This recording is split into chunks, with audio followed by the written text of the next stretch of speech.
We're an outlier with the front line.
All right, I'd like to call to order the August 22nd, 2024 Town of Somerville Design Review Board meeting. First order of business would be approval of July 25th meeting minutes. If you had a chance to review those, someone like to make a motion? Make a motion to approve. Is there a second? I have a clarification, or I have a question. Sure. On the turf grass issue, we voted to deny that. Yes. Okay. Oh, sorry. The request was for to allow the turf in lieu entirely of the landscape buffer. So that was denied. Okay, thank you. So what are they allowed to do then? They are working on installing the turf now after meeting with staff on site and the arborist. And they are required to replant the evergreen buffer. The trees are sufficient with what they have now. Thank you. Was there a second? Second.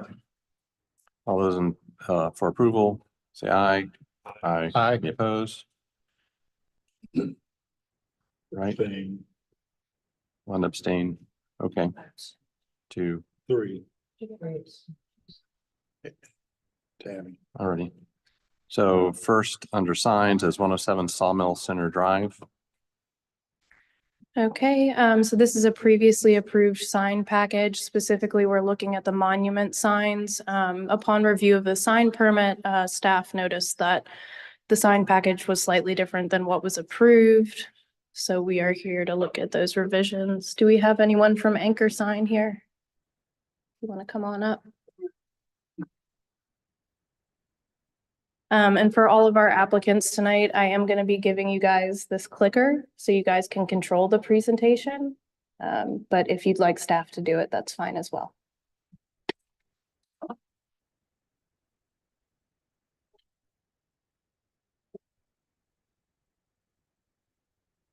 How are y'all doing? My name's Collins Corbett. I'm with Anchor Sign here in Charleston on behalf of Parker's Kitchen for their new location coming into Sawmill Creek. The previously approved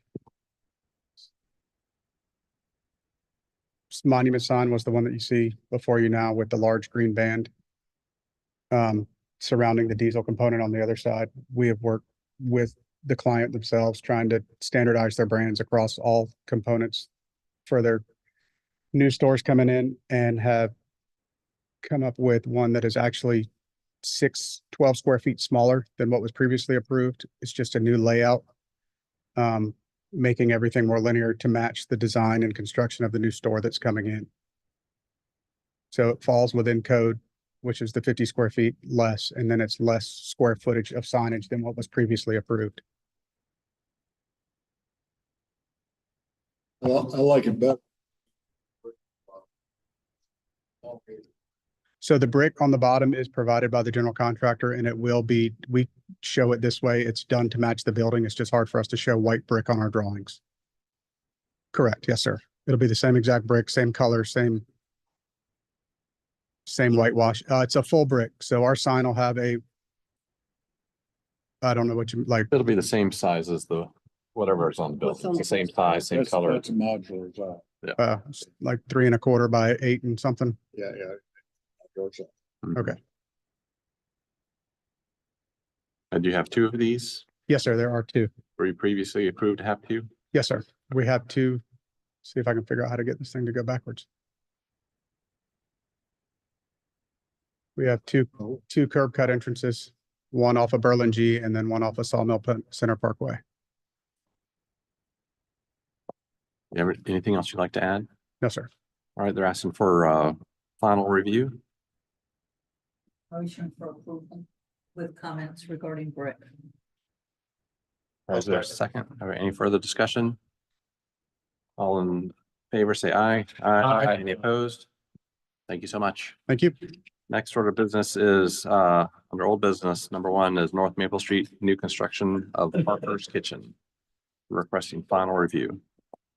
Like I'm recusing from this one. Okay. So I did include the previous staff comments by our former zoning administrator from the last review.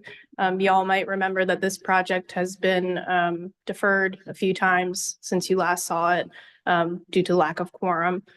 And then the applicant withdrawing. So I did include those previous comments. The project is still pending final approval from the Tree Protection Board. The applicant has revised their submittal to include a natural brick rather than whitewashed, but you will see their previous submittal in the packet if you look through it. But I'll let the applicant go through their new documents for you.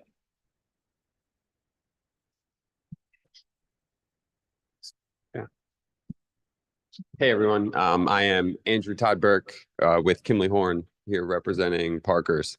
So I think one of the main things that we wanted to just point out that has been a site change is the entrance location on Business Park. And the reason that has changed is due to, you can see there in red, those are the lines of the proposed road improvements going onto that road right there. And we were told that by Berkeley County that we need to stay completely out of the taper of that turn lane that's coming at the intersection.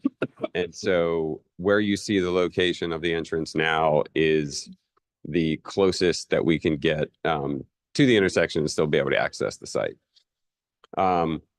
The other thing I can say generally about the site, you guys didn't have too many comments, last time around on the site itself, is that the site and the landscape, we have been working hand in hand with the DAT team for this property here. And so that, it's led by Chris Campo, which is why he's recusing himself. So we have been working with that group in order to refine the landscape plan and get it to match the standards that they have put forth. And so as of now, we are in good standing with them moving forward with the site and the landscape. So I just wanted to bring that point up as well. We've added just generally more plantings and taken away more turf grass. So we have a higher ratio of plantings, which are primarily native and less turf grass on the site. And I think with that, I'll leave to Valerie and we can go over some of the architecture changes. Hi, my name is Valerie. I'm with HFA Architecture and Engineering. This has changed quite a bit since we last viewed it in May. Can you go, or I guess I have it right here. I don't really know how to work it. Wrong direction. Wrong direction. Yeah. How do I Gonna go go to the backwards this right. way? Oh, I see. I'll zoom out for you.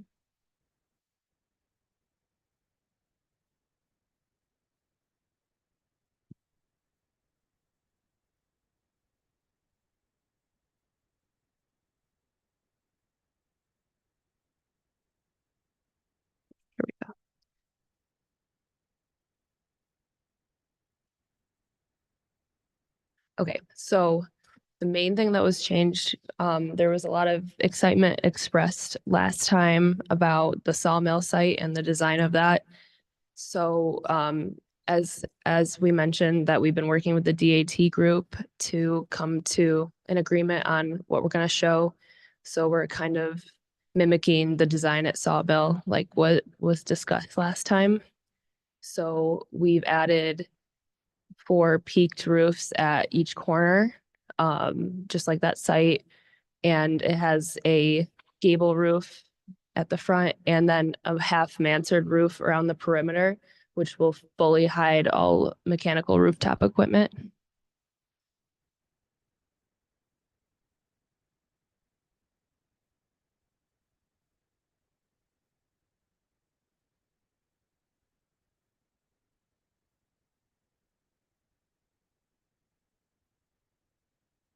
It's just loading.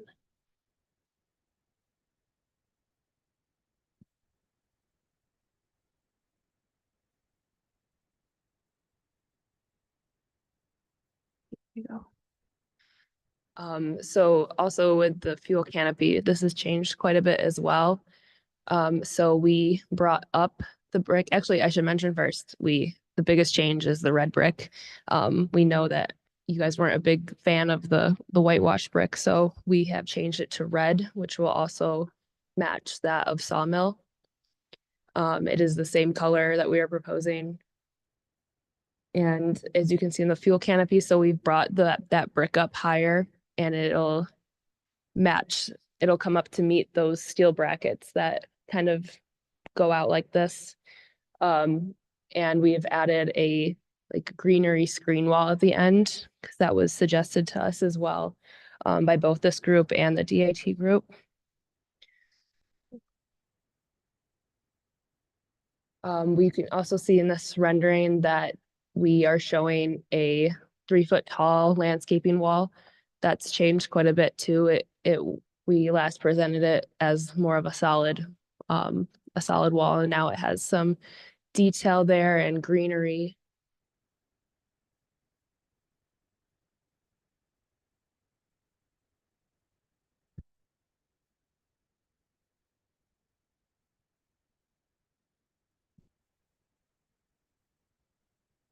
Okay.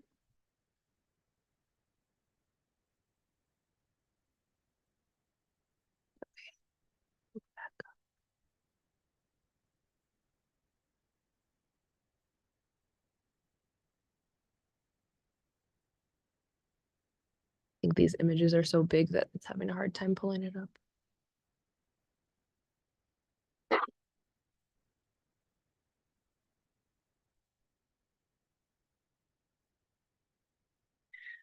This shows a pergola that we're proposing at the seating area.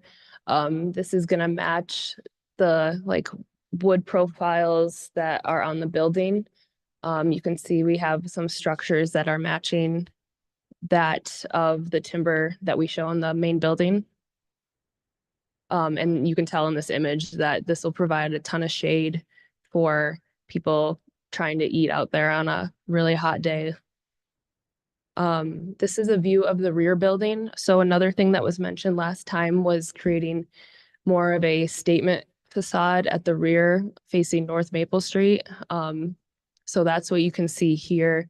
This has kind of a main entry feel while also being a secondary entry.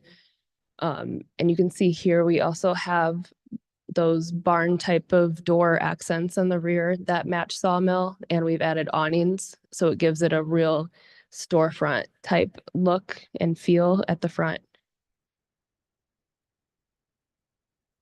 This is just another view of that.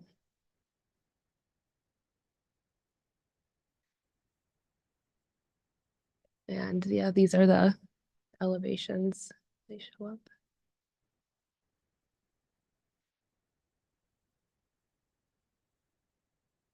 But yeah, I think I covered everything. So just wanted to get your comments. It looks good. Is there any questions, comments from the board for the applicant? I think it looks fantastic. I like it. Awesome. I just have one minor architectural comment Okay. on the gas canopies.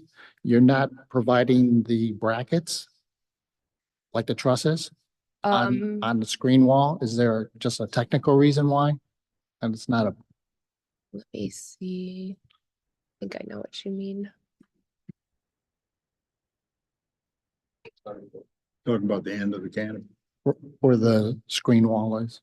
Yeah, so we're showing our typical trusses that go kind of perpendicular the short way of the canopy. And then we added some additional trusses that go the opposite way too. So it kind of has like this timber look to it. Yeah, it's hard to see in this image, but you can kind of see the beam. Oh, yeah, I'm just talking at the end. Oh, Three columns on the end don't have the brackets. oh yeah. So I think that was because we don't have the space Okay. to extend out further. Okay. The clearance for trucks getting in and all that. Okay, Jam up jelly tight. What was that? Looks jam up jelly tight, like the sound of a bounce. Yeah. okay, if there's no further comments, questions from the board, someone like to make a motion? I make a motion to approve as is, as presented. Second. All those in favor say aye.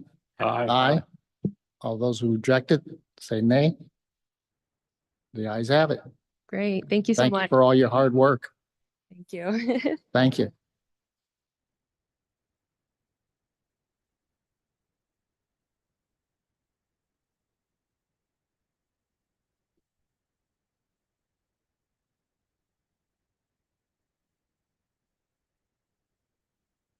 Next is our own townhomes.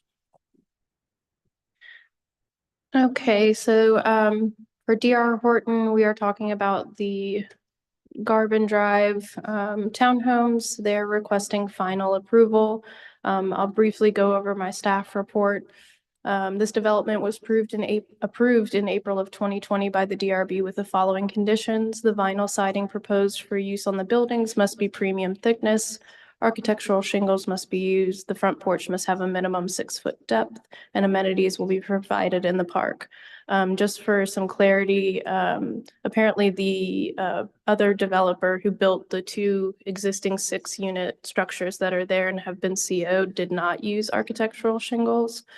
So the previous developer was Rolina Homes. So those 2, they were the 4-unit townhomes that were completed. So the remaining lots have been submitted for permitting. Upon review, staff discovered that the applicant had plans that differed from what was previously approved by DRB. The applicant was instructed to provide a written narrative highlighting the changes between the plans to provide clarity for their request, which is within the packet. The applicant has met with planning staff to evaluate how to relate their proposal to the existing buildings. Some of the issues that the board noted previously were parking spaces behind garage entry drives, impervious site conditions. These conditions are existing. They were installed by the original developer who did abandon the project, leaving an incomplete community on a highly visible corner. The applicant is not perpetuating these issues. They've taken a close look at the impervious conditions on the property and have now modified their proposal to leave relief for impervious areas. Staff understands that the applicant's proposed product will not have garages in order to not perpetuate the parking design garage access issue caused by the previous developer. Staff feels that this proposal is a good response to the board's comments and that the new design relates to the existing while offering an additional product for purchase. And I'll hand it over to Jessica. All right. Hello, nice to see you again. Thank you for your time. Again, I'm Jessica Shortino with DR Horton. We're seeking approval for an amendment to the plans of the previously approved Garvin townhomes. Based on the previous guidance made at the last meeting, we made some modifications to our plans. This will load. This is the overall site plan, just so we can kind of understand the orientation of the site. Like Becca said, there are 2 buildings that are existing. They're 2 4-unit buildings, and intermingled are the 2 6-unit buildings which we are proposing to build.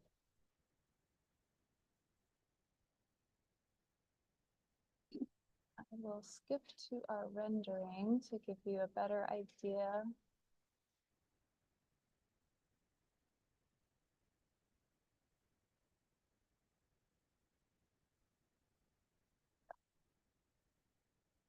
So based on the comments and conversation at the last meeting, we made some adjustments, like I said, specifically to be a little more cohesive with the existing buildings. We added some shed roofs to make a continuous roof line there in the front. We also added a shed roof in the rear, which would be the main entrance from the parking area over the rear entry door.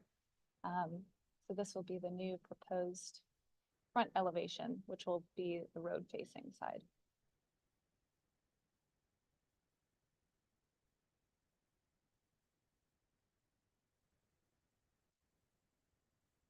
I do have some photos of the existing buildings so you can see how these will blend in with what is currently constructed. So again, the note was, really trying to mimic that continuous front porch, which is why we added those shed roofs. Here's the rear of the existing buildings. This was the situation that we were trying to avoid. So we came up with some townhome buildings that have no garage, so you don't have that situation where you have a parking lot in front of a driveway that could potentially create issues for a homeowner. Another side view. And this is to just show the shingles that were approved and were CO'd.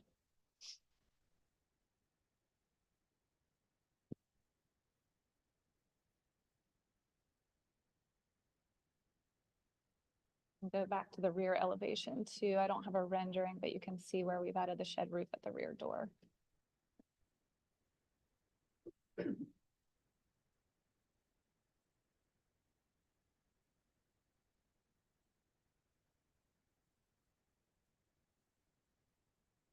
There's the front and the rear where you see we've added it over that double entry there.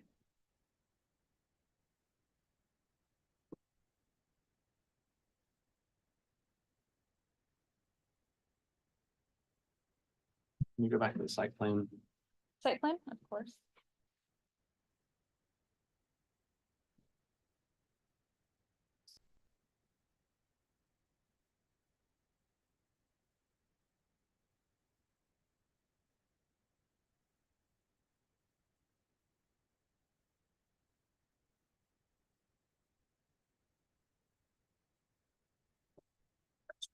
Like you said, the elevation use, the rendering is facing Gehagen and Barbon. Correct. Right. Okay. All right. And what are you asking for in terms of siding and roof? It is vinyl siding and 20-year 3-tab shingles to mirror what is already installed at the site. Those were installed It should have incorrectly, been, right? should have been architectural shingles. Supposed to be. Right. But I don't see, you don't see the roofs, so you can't. The roofs, the shingles are mainly disguised, so I'm not as worried about the shingles as I am the siding falling off the buildings already. Mhm. So the vinyl siding's a no. Okay. It's falling off. You can see it in your pictures, your siding's falling off already. The cheap I'm old not vinyl sure siding. what vinyl that they installed, but our specification is a lifetime, very sturdy, thick vinyl. It's Well, the town prohibits in the ordinance vinyl siding, plastic, It doesn't prohibit vinyl siding. it prohibits plastic. It has to be a 50-year warranty product. That's fine, but I would go with hardy. Siding, that type of siding. Versus taking a chance on putting siding up and looking as bad as it looks already. But the shingles I don't care about because I think your 25-year 3-tab are probably, it's just not real obvious on the roof. It would look fine, in my opinion. That's all my comments. That's it. like Becca said, we've double checked, and I did submit a spec sheet to staff. for the proposed product, which is, has that 50-year warranty. And actually it says a double lifetime. It's Royal Crest siding. We're not gonna, I'm not gonna support vinyl siding. Mhm. No, and the 50-year warranty, the homeowner's not gonna know that. You know, it may be in some packet. We're just not gonna support vinyl siding. But I appreciate the submittal. Sure. Peter, do you have anything? No, again, I had to do with the vinyl siding. Can we go back? So I think that's the focus. Can we go back and look at the elevations again? Because I remember last time we talked about how the existing buildings had 3 columns or 2 columns, and this one does not. Mhm. Also the brick. So the rendering, Rendering's fine. the color rendering or the plans? Rendering. It's easier to see.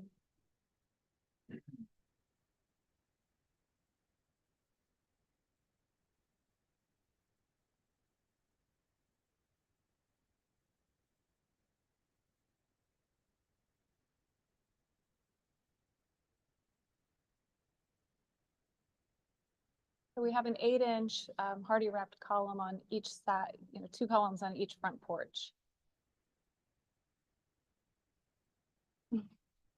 Thank you. Very hard to see.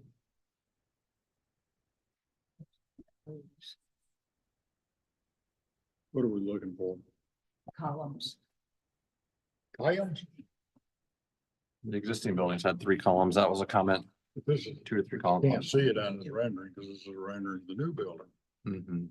So we need to look at a picture of the old building to see 3 columns. It's in the packet. It's a couple slides down. Mhm. Would you like me to flip to that? Sure. Please. So I think while I'm flipping to that, they may have more columns because they do have a continuous front porch. In terms of impervious coverage, we looked at this and possibly pulling the porches out to make a continuous front porch. But we can't meet the impervious coverage limit if we do that. So we were trying to mimic the same look and also offer some privacy nice between the front porches. But that's why you're seeing it's 2 or 3 based on their elevation, but we're having to work within what's left, right? And there's already impervious material on site, so we're having to fit into that. Is there a technical reason why you're not incorporating the columns in your design, Each porch does have columns. but not as prominent or mimicking the rhythm of the existing? I think with the size and the scale of the front porch, the 8-inch column is appropriate. I think here they have a lot more open space to work with, and which is why they may have gone a bit larger. Can you go back to your rendering? Absolutely.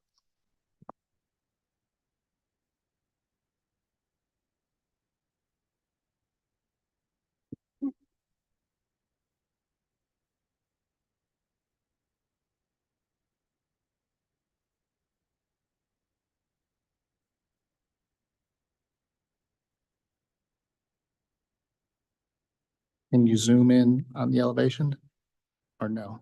Thank you. I'm sorry, y'all. I don't know what's going on with our internet. How deep is the porch here? The other porch appears to be 8 feet deep. How deep is this porch? How much? 6 feet? I actually like the fact that they're different than the ones out there. As somebody who lives directly across the street from this, it's nice to have variability. One thing that we're always asking for is that townhomes look different. You're gonna have one model, you're gonna have one set, another set, and another set. It's great. I mean, don't get me wrong. It looks like a multicolored apartment complex, but the difference in porches adds. Well, I mean, Gehagen's your front street. You're 10 feet from that road. How much privacy are they expecting? I think my hang up is the fact that there's no brick incorporated with the column, so it doesn't tie it in together. I don't mind difference, but this is clearly night and day. I like the brick on the other. Can you incorporate brick on this one? I think it would look much nicer. Keep the Brick. column straight, just put a brick Yeah, base just put on a it. brick base on it, and I On think the it would make column? it look, Mhm. Yes, sir. yeah. Was it like the 3 feet other. high? Something looked up. It's the brick base. Just a rectangular or square brick base with a square column. Yeah. Rather than the tapered column like you've got on the other version. Okay. Yeah, it looks like they go up 3 feet, Jess.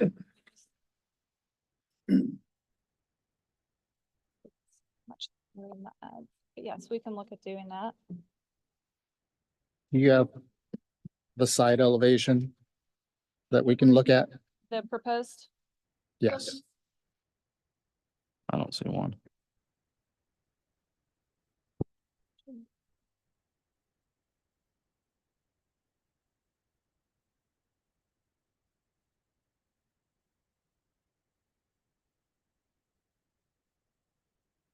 Becca, are you able to, thank you.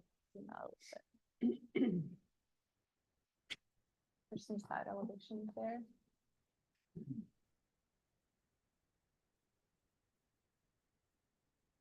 And are those side elevations prominent as far as viewing from the street? Because they're very plain.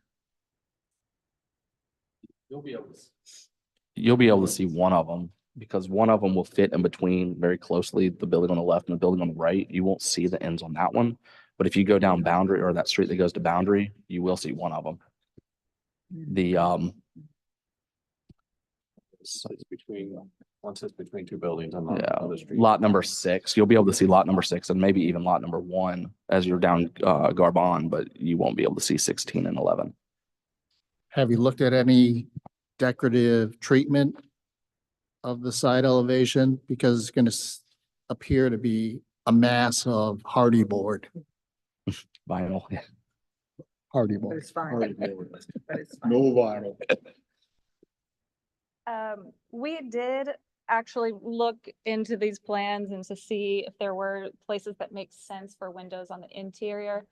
We have built these plans before in the area, and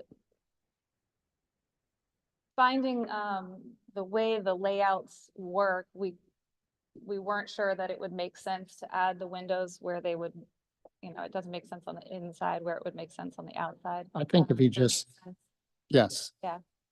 But I think if you add some low country details, simple Like gable vent roof and brackets, trim, returns, yes, overhang on the roof. that it's more decorative than, affecting your floor plan. Right. So I would want you to address the end elevations.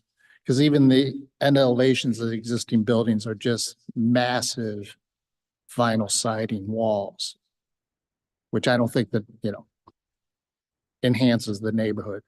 So are you wanting more detail on the sides? We did add kind of the decorative louvers at the gables and added the eyebrow across some of the gables rather than all bird boxes. We closed that in to differentiate between the units and give it a little bit more diversity there. And in terms of the side, again, I think we were really basing off of what we're seeing in the field and mimicking what we're seeing to make it cohesive. So we didn't focus too much on the additional windows since they didn't make sense on the interior of the house. I don't think we're saying you have to add windows. Right. It's just we want the end units to look better than they do now. It looks, In other townhomes have added a wraparound porch Mhm. on the ends, which you could do that. Maybe there's something you could break up the siding more vertically and maybe where the gable roof is. But I don't think we're not asking you to add windows if you want to. I think one of the applicant made it a bay window, which helped a lot. Maybe they put shutters or something. Okay. You have to go back and look. This is not a good looking building ends to look at. So we're looking for something better than what has been submitted. I think you're really only talking about one end wall anyway. Sorry? I think you're really only talking about one end wall anyway, because the building is gonna mask the other ends. And That's the most visible. He said two. maybe two, Yeah, it's the most, 1 and 6. yeah, one is an infill. one and basically. 6 makes sense, yeah. Yeah. Would you consider a band board to break up the siding? My concern with adding bay windows or wraparound porches is again, going back to the impervious coverage limits and how close we are to those. We already have, as it currently sits, the patios, the walkways, the parking, everything is gravel or some sort of pervious material in order to meet the requirements. So there's really not much room to add it. The I bay, think, the bay window wouldn't count towards impervious. Okay, I think that would be acceptable. You added a lot of trim and detail on the front elevation. Okay. You did nothing on the left or right, whatever is appropriate, the one that's going to be visible. So I think if you, again, go back and look at a level of detail. We're not saying add windows, add a wraparound porch. I think you talked about a horizontal trim board. Yes, To I break think up. if you break up, so it doesn't look like such a large, like you said, the band board, I think that could help as well. So it Okay. just doesn't look like a big flat. You can do something with the rafters. You Well, can, you need at least an 18-inch overhang on the end walls. At least 18, 24 would be better.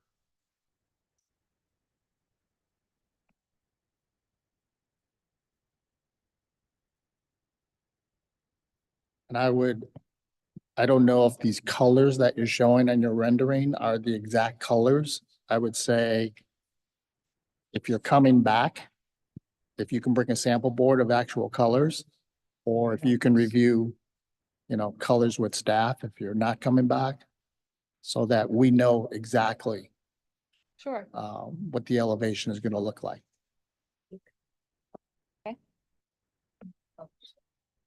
Yeah, colors are typically submitted as part of final approval. Okay. Actual samples. Got enough comments? They're looking for final. Can we go back to the site plan? We're looking for final review. I think I skipped over it. There we go.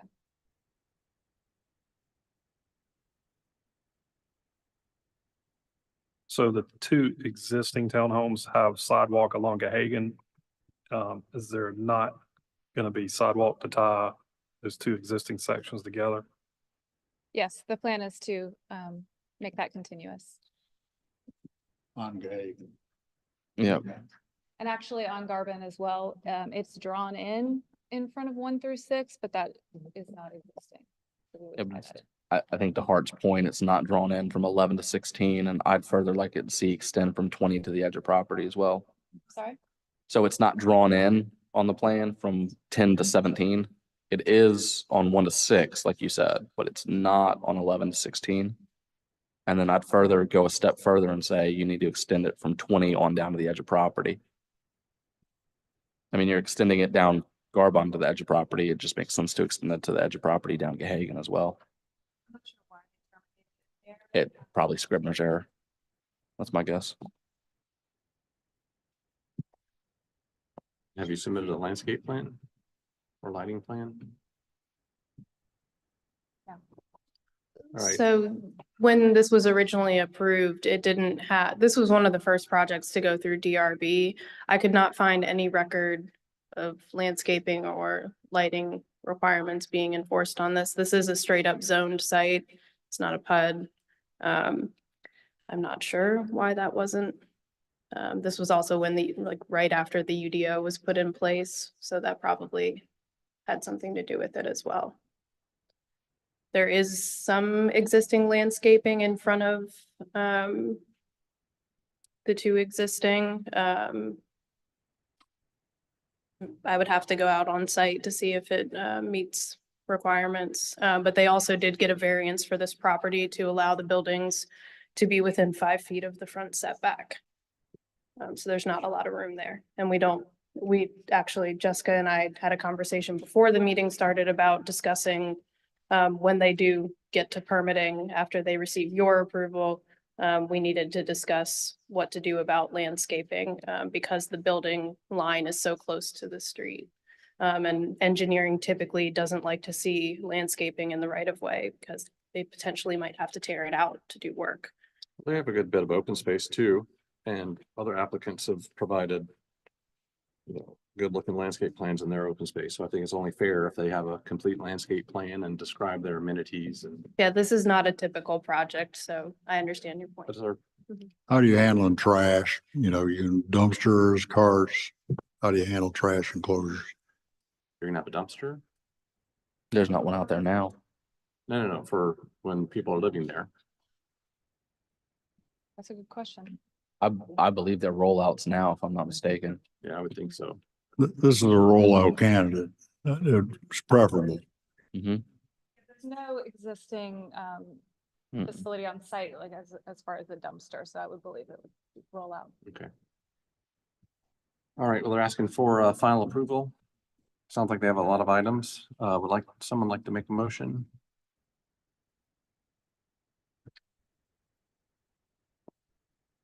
I'd like to see him come back and bring us some of those details. I think there's more that we've talked about that we're a little uncertain of. Sure. So the detailing we've described, the colors, landscaping, lighting. Siding. Hmm. Siding. Siding. Siding. Yep. All right, so Candy made a motion for Denial. denial. Is there a second? I'll second. Any further discussion?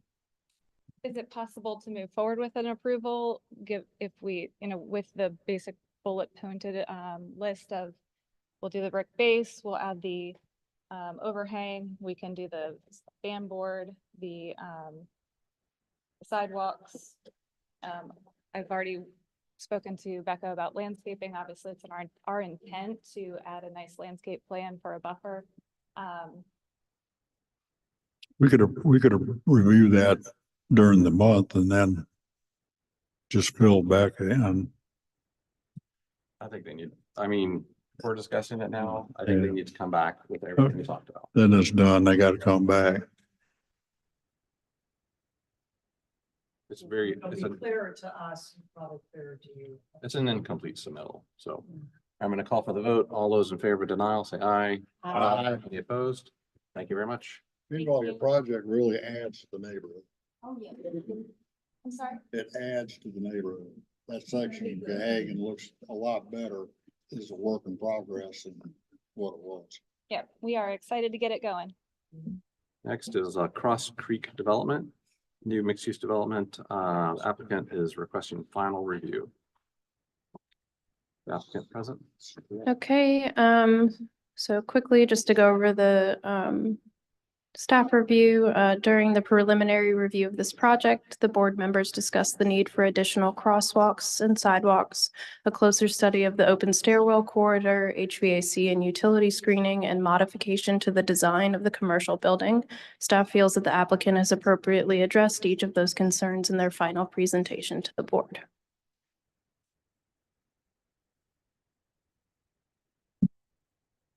Thank you, Board. Jeff Roberts, JJR Development, and we really appreciate the privilege of being able to present this Cross Creek project for final approval. We appreciate the order of which we collaborated and made refinements, and we felt that the collaboration with staff and certainly the comments from the board were useful in guiding this to being the best project that it can be. And as a result of that collaboration, I think we have a great final project that Patrick and I and our external architectural team has given great thought to. So from that, Patrick. Good evening, everyone. Good to see you all again. Patrick Head from JHR Development. Becca, I can try this, but it seemed like it's liking the mouse better. So I think it's set up where we can go slide by slide until we get through the new stuff. So go ahead to the next page.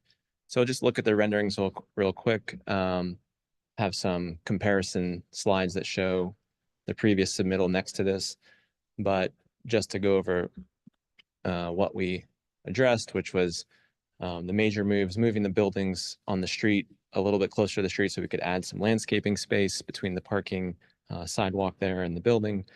We did rotate the commercial parking lot to be in line with the rest of the parking, which I agree was a very, important to make it look like it was all kind of part and parcel together. We addressed some detail on the commercial building, which we'll get into when we get to those drawings. And we added in all the, I don't know if they got picked up in the renderings, but you can see it in the site plan. We've added in all the crosswalks that I think were missing in the previous presentation. So go ahead and go to the next slide. Okay, and this is the best view of, so I'll just address this one now, of the little office building. We actually, when we talked before, I think we had some comments on, well, maybe it could be a little more modern, maybe it could be a little bit different than, this is different, but we looked at a lot of options with the architects. In the end, actually leaning into some of the siding choices from the apartments seemed to be the better way to go. So what we've done is we've added sort of a siding treatment on the base of the building, which has the verticals and that sort of skinny band board that divides the lower siding through the windows. We've added the awning roofs over the windows in the two little gable ends, and then, which you can't see in this rendering, but we've eliminated the extra gables on the end. And then with the windows, I think they were all paired double windows. We've spaced the windows out to give a little bit more rhythm to the building. And I think it's much more successful now. It doesn't kind of looked like a little awkward and not sure what it wanted to be, but go ahead, next slide. And then the one item to address here, there was a comment about the breezeways and could we screen it? We looked at a bunch of options on screening those breezeways and making it a little bit more solid. None of them looked right. It sort of looked like an added doodad on top, and it could not resolve it the way that we liked it. But what we did change was, one, we added lights in the breezeway to brighten it up so that the space didn't feel like a dark hole. And then we've added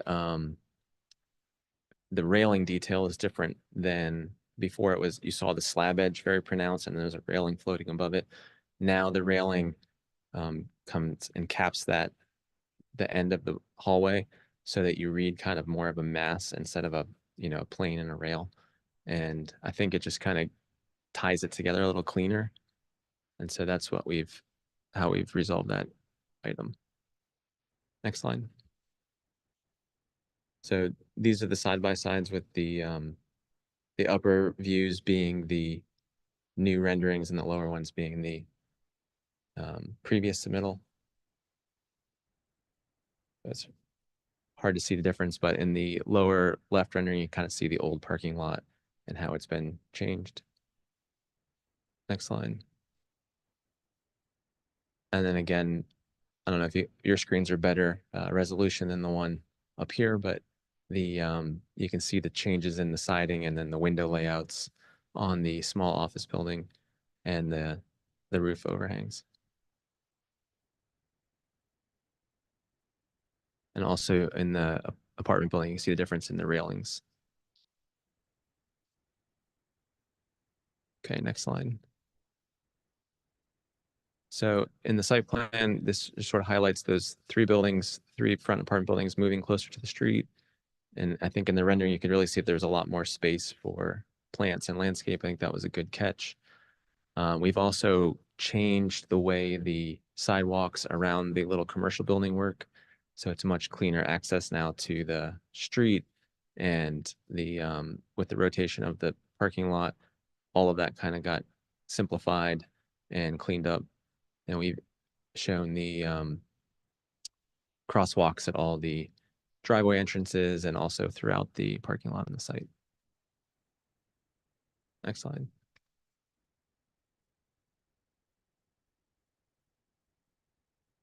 There's just a bigger view of what current presentation. Next slide. And then this is the landscape plan. It's just similar to what you saw before, but updated with the new changes. Next slide. And these are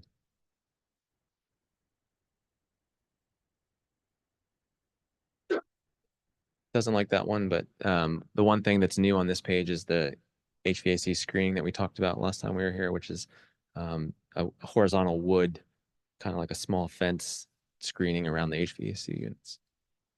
Next slide.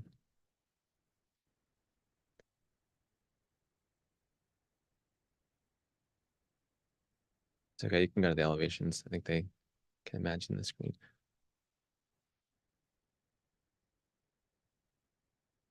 So this is just like another comparison slide, but the upper one is the current.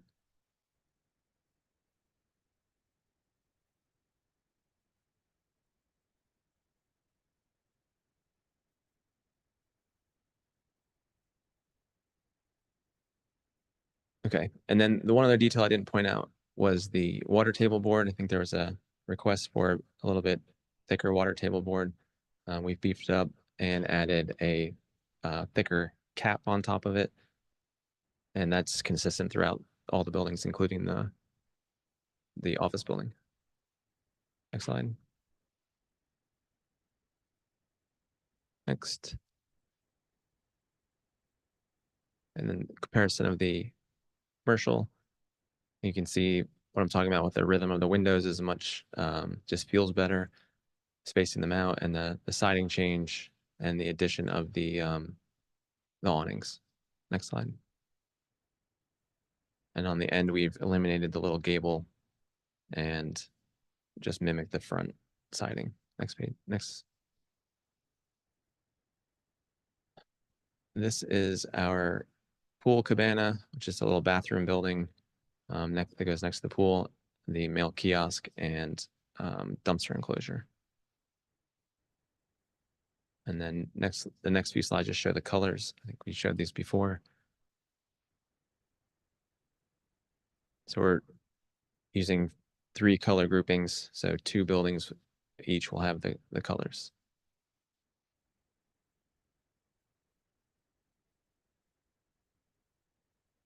All right, and then last slide we'll go over just the this is the light that we'll use. Dominion will do our lighting layout throughout the parking lot and on the street frontage, and this is the light we've chosen. And then there's the detailed drawings are all behind this, but I don't know if you need to go through them or if you. Okay, very good. That's it. It's good. Bravo. Did a great job. Very with nice the looking revisions project. and, you know, the presentation flows very well, so that's very helpful. I appreciate it. Art, do you have any questions or concerns? Tammy, Like it. Bill, Let me, Thank you. Peter? I like your use of material and different orientations. Very creative. Thank you. I think it's going to be an asset to the town. We're excited about it. I think that with along with the townhomes nearby, I think we're cool little neighborhood going on there. So yeah. A multifamily into the 21st quarter century. Summer little techniques, what it looks like the building. Not a just.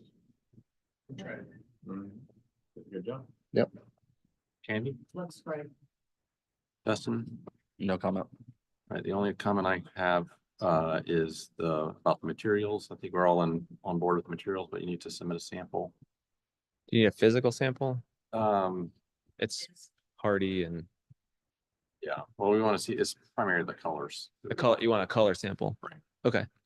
That I think can be submitted. Probably pretty true to the presentation. Yeah, we'll pick a Sherwin-Williams color and put it on. Do you need it?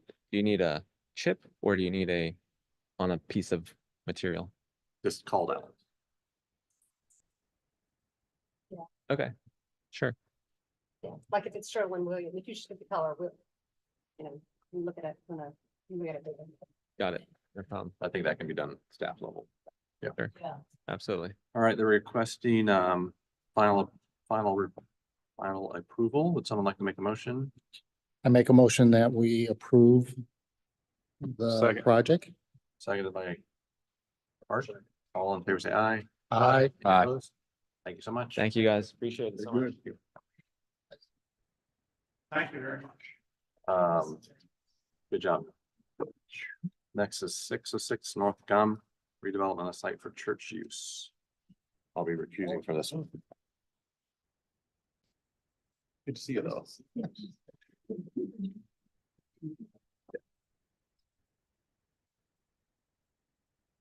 Oop. All right. So this is a proposed redevelopment for a church religious use of Seacoast Church. All right. I'll go over my staff report. Per previous staff comments, some of the landscape buffer areas do not meet ordinance requirements of 8 feet, and the plantings do not meet the prescribed caliper and gallon sizes of the ordinance. The DRB has the ability to approve landscape buffers of a lesser width, and staff would recommend the applicant work with the town arborist on their landscape plan content otherwise. The DRB would need to approve the placement of a storage container on the property at the rear of the building. The height of the container should be confirmed as the fencing is only 8 feet tall. A front sidewalk has been added, addressing previous comments from DRB and staff. The board has had questioned extending the brick facade area at the previous meeting, and it appears that the architecture has been updated to include more brick where James Hardy plank had previously been proposed. The screening elements for the mechanical area tie into the overall plan and surrounding property as shown in the applicant's presentation. So I'll let the applicant take over here. Becca, if you want to go ahead and go to the site plan, we can start there. Sure. Can I ask you to introduce yourself and explain your role in the project? Yes, sir. So my name is Aaron Schmidt. I am the civil project manager. I work for Seaman Whiteside. And then with us, we have Miss Kirsten Abramson, and she works for Lean 2 Studios. It's her own company, and she is the architect on the project. With that, the way I kind of see this going, y'all correct me. I'd like to go ahead and run through the site portion of the project. I'd like to highlight what was brought to us or what y'all had let us to look into as far as after the conceptual meeting goes, highlight the things. Sorry, all the presentation just closed on me randomly. Okay, So no problem. take a second. Highlight the things that we have looked into and what we have changed with that. And then I'll then hand it over to Ms. Kirsten, and she'll do the exact same thing except from the architectural side. And then is that cool with y'all if we do it that way? Awesome. Well, as she's pulling that back up, first off, I just want to say we really appreciated your time in the conceptual meeting that we had. A lot of great comments came from it. Some stuff that we could really work on. One of the things that was brought up in the original conceptual meeting is, and it's kind of where I'll start, it is the buffer width. And Becca did bring it up. It's the buffer width on the south side, the planned south side of what you're seeing here.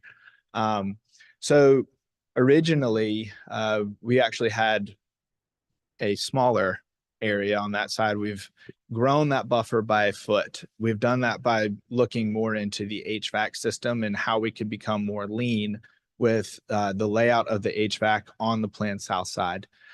The overall part of this project that's a little interesting is it is an existing building.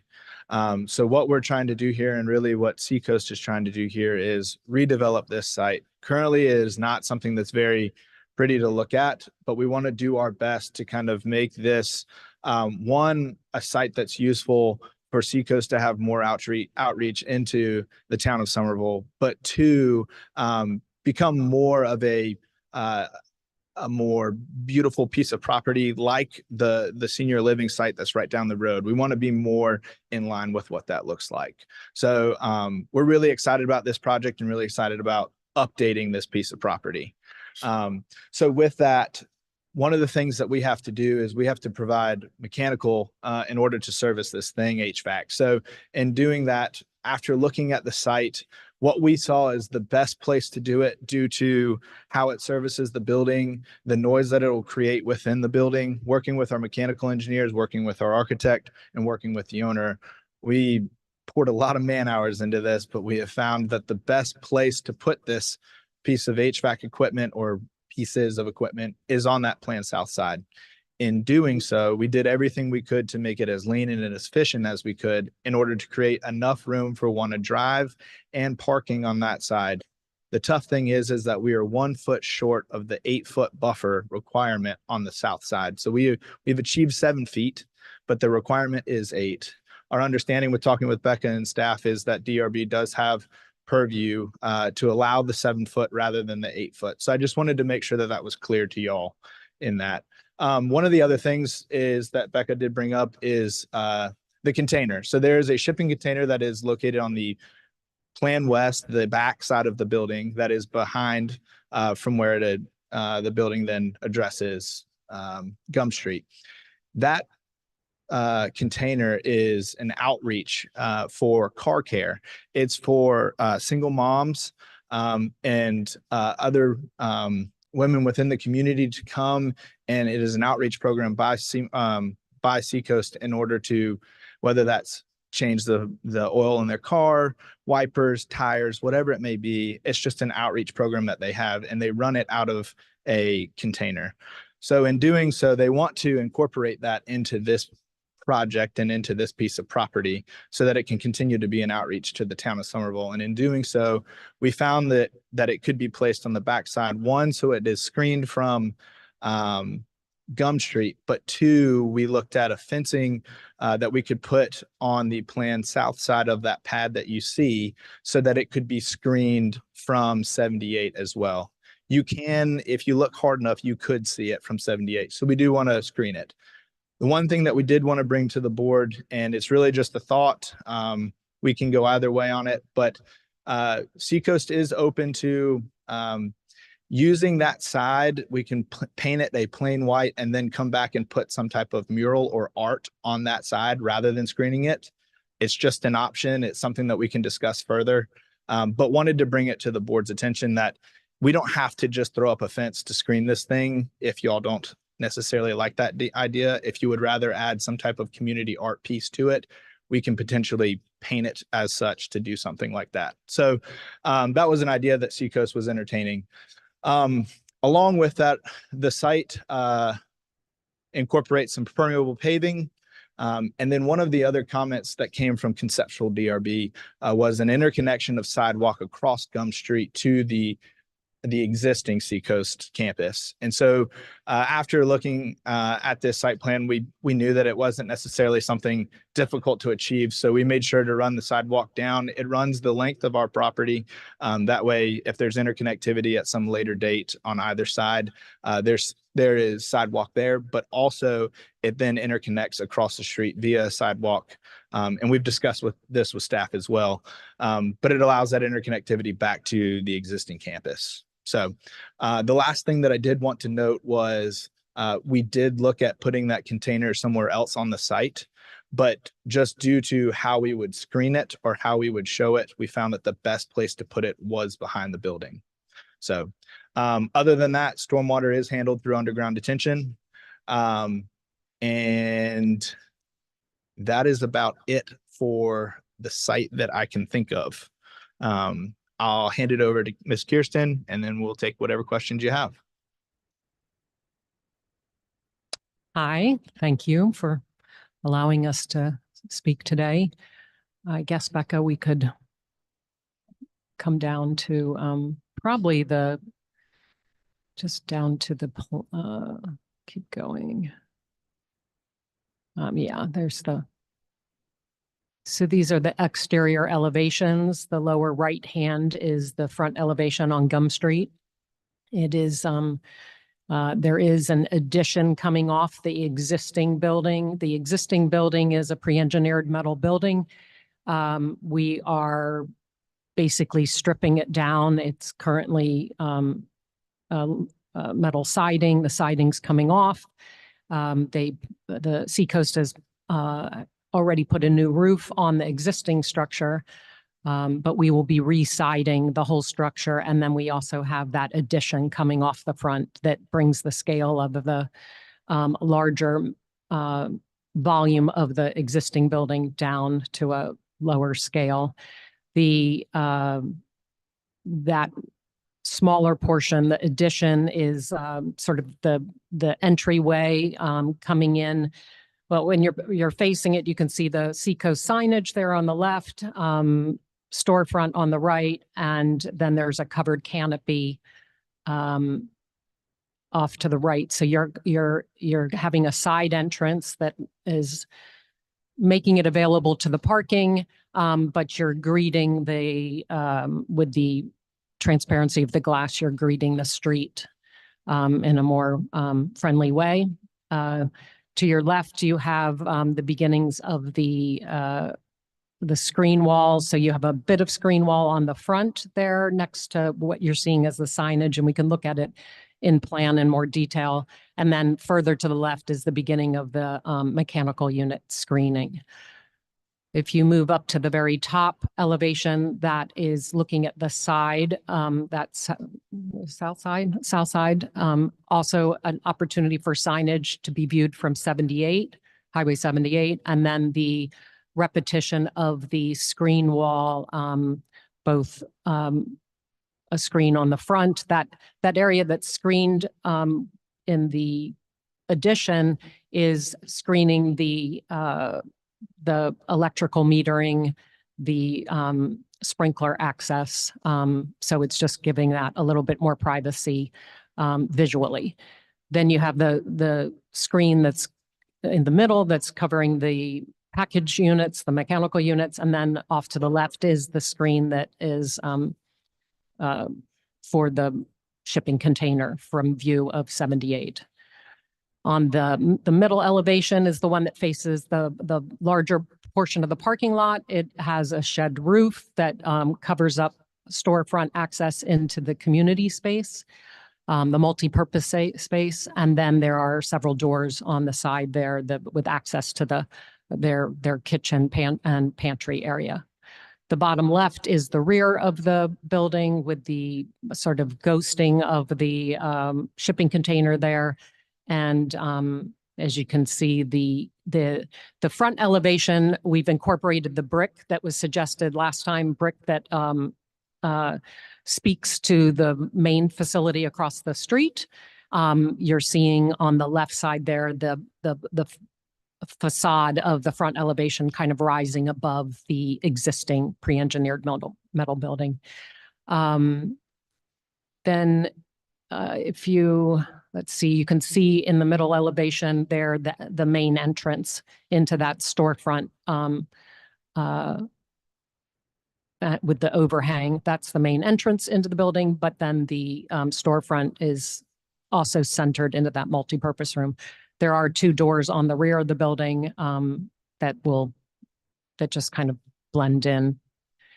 If you'd like to go to the plan, we'll go up there just to look at a few details. So you can better see perhaps this little area that's screened that has access to the sprinkler, the riser room there, and the meters in the lower right-hand corner there. And then you can see better that the entrance comes into an entry lobby that extends into kind of a grand hall with mostly just services off of that grand hall into the multi-purpose space on the far left. The mechanical units are serving that multi-purpose space, those two large units, and the smaller condenser unit is serving the other support areas. And then you can better see where the container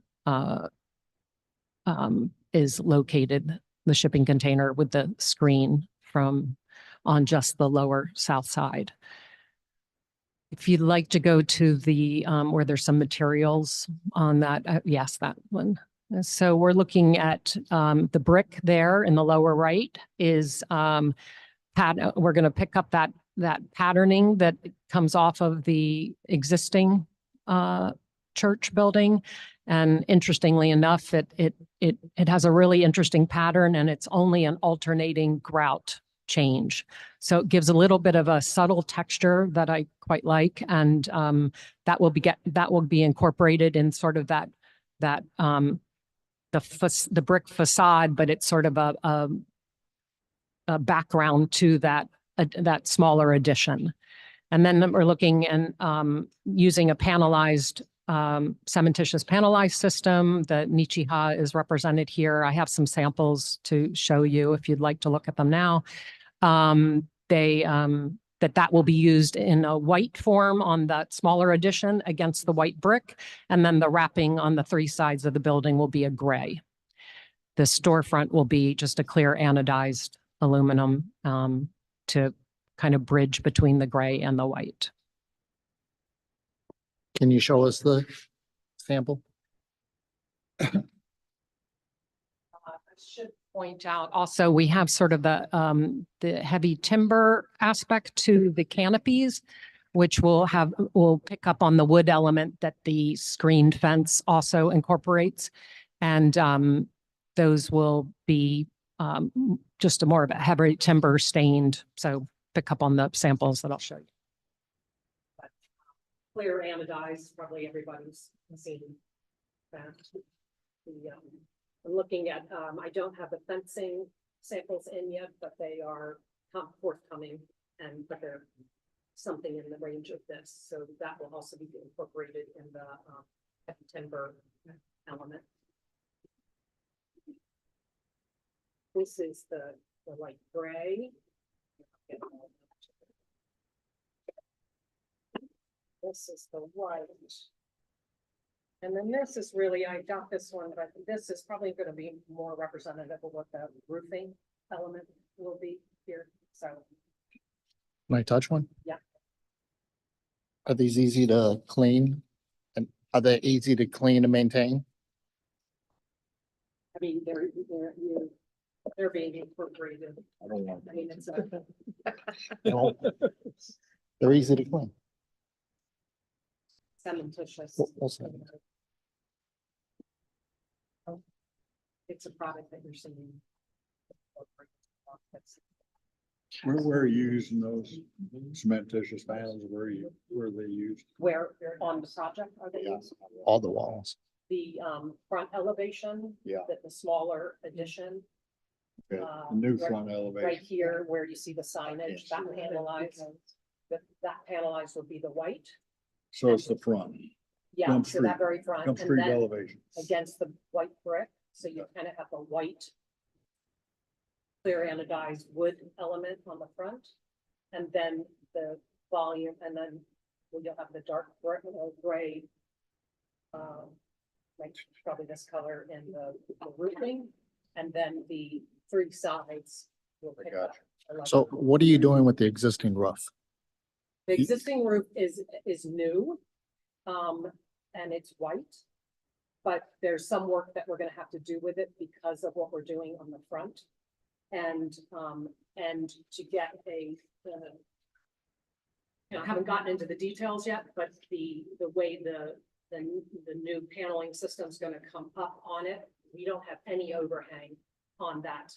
So I'm really looking to try and get some overhang. Is the new roof a PBR panel or standing seam? I think it's it's a metal roof. I don't know whether it's not, You see screws? yeah, So it's a PBR panel. I'm not sure. Because it's got screws. Do you have any photos of the existing building? I'm sorry. Are there any photos of the existing building in this package? Yeah, but it's hard to see you can like this picture. I don't know if you can zoom in on that one. This thing is across the street in the woods From where? from Seacoast. It is, yeah, directly across the street. Down the It's street. a bit of a standing. Across the down street. I don't know. Was that an auto parts store? There's one. Yeah. It's the auto. The auto parts stores, yeah. Right, across the And that street. was across the You street. know what? Yes. It's a metal. PBR, 3 foot wide panel, Yes, sir. screw down. Okay. I'm not sure they're 3 foot long. You can get more. Yeah, there's a top of that picture right that shows you the auto parts store that you're referring to. Yeah. It's across the street. Okay. But little of the roof is really visible. Sorry. Little of the roof is really Yeah, visible Exactly. because of the slope. Okay. For detailing purposes, something we'll need to address some. Anything else you want to bring to our attention? Say that again. Anything else you want to bring to our attention? Yeah. Otherwise, we'll open it up for discussion. Had Go two other quick points. One of them was to address the height of the fencing as it relates to the height of the container. We will be sure when we come back that it is at least covering the height of the container and there's no discrepancy in height. The other one is the discrepancy of the ordinance versus the discrepancy of the gallon size of the landscaping. We will also make sure that that is taken care of, and that's not an issue as well. I think we're okay with your And landscape and all that. Any question, comments from the board? Tammy? No, Okay. I really like the timber, you bringing that in with the white and the timber. I mean, I think it's gonna look, I really think it's gonna look great, to be honest. I do. Bill, any comments? I have a comment about the container. Personally, I think you ought to do some sort of art on it. Make Yes, it ma'am. kind of a statement to your campus. Sure. And it would be nice for the town too. Every time we've approved anything, some sort of artwork on a commercial building, it's been very well received by the public. And so I would prefer that than just a container that sits there and you try to screen it somehow and the screen is kind of wasted because you really don't screen it. You need to, but it just doesn't happen. I mean, I can think of 2 containers that we allowed to stay and are just sitting and they still look very bad. They were not handled properly. So if you could do something like that, that would kind of relate to the community and to your church, I think that would be fabulous. So I can say that the inspiration of the art piece of us just bringing it to you guys in the first place kind of first originated from, if you go to the chamber building, on the back side of the chamber building, there's the Sweet Tea mural that's back there. That was kind of something that we're trying to capture as well. And something that we wanted to bring to your attention as maybe an opportunity. So we agree with you. I think it would be a great opportunity to put an art mural of some kind there. So we can put our heads together on what that could potentially look Maybe like. get school art programs. Or a local artist or. I also agree that it's something that has to do with your program and what Yeah, what that's Seacoast is what I'm doing thinking. for the community, because I think that's It fabulous. promotes So your church, not your just program. an art piece that is something for Somerville, not that, but I'm saying that also it's something to show what you're doing for the community. I don't know. But I think that'd be great. And then Becca, I assume with the parameters the board just talked about for art, that's not under DRB. You guys can handle it using the parameters? Yeah, I mean, if the parameters you're saying are just that it would have to relate to the town and the use of the building, then I think that's doable for staff. Typically, and just being over Board of Architectural Review, the mural would have to be approved by the board, so we do it the opposite way. But if you're comfortable with staff approving it with those parameters, that's fine. Can I assume that hasn't been developed, or do you have sketches or preliminary thoughts? So, I don't even think they need it for this approval. right, well, I'm just talking about the timing. Going to allow them to have the thing, but if they could swing it in that way for the approval, that would be good. But I would like it to be that. Not the They're whole just thing. asking for preliminary at this Okay, point, I so. just want to see it, what they're doing. This is just preliminary anyway. Okay, so then we're good. Yeah. Justin, you have any comments? Are we asking to see the mural? Or no? Because I think that's what you were asking, Peter. Okay, so it goes back, does this board, architectural review, or staff approve the mural? Well, it's outside of so it's up to y'all. When you make the final approval, when they come back, they have something to show you and you want to approve it at that time, if they're still working on concepts and finding an artist, then you can defer it to staff when they come back for final. Let's just look at it.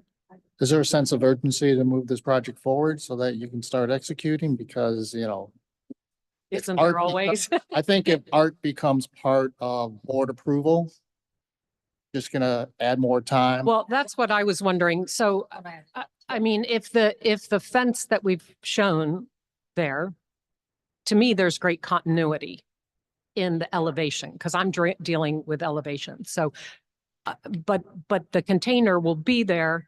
It's an opportunity to, in the future, possibly,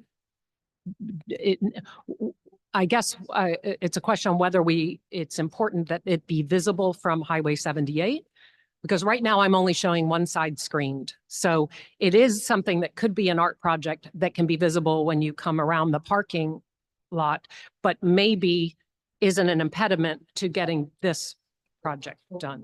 I don't want it to slow it up. Yeah, I well- just think it would be a nice touch. Well, and so I guess what I was asking is if the nice touch would be visible from 78 is your preference versus the other two sides sort of being more hidden. Your preference would be to see it from 78. Yes. I think it'd be more Yeah. beneficial. Yeah. Okay. I just wanted to clarify that. And then I guess the other clarification is the fence itself could be inserted with a mural of some sort so that it's not needing to go on the container that. So it sounds like the So, critical just issue for the question, board yeah. today is the 7 foot versus the 8 foot Mm-hmm. side yard. That's okay. That's the critical. What? So, I think that any discussion on that? So, The motion to approve. Second. so right now, we have a motion to approve as discussed for preliminary. As All those in favor, say aye. All those opposed, say nay. The ayes have it. Thank you. Thank you.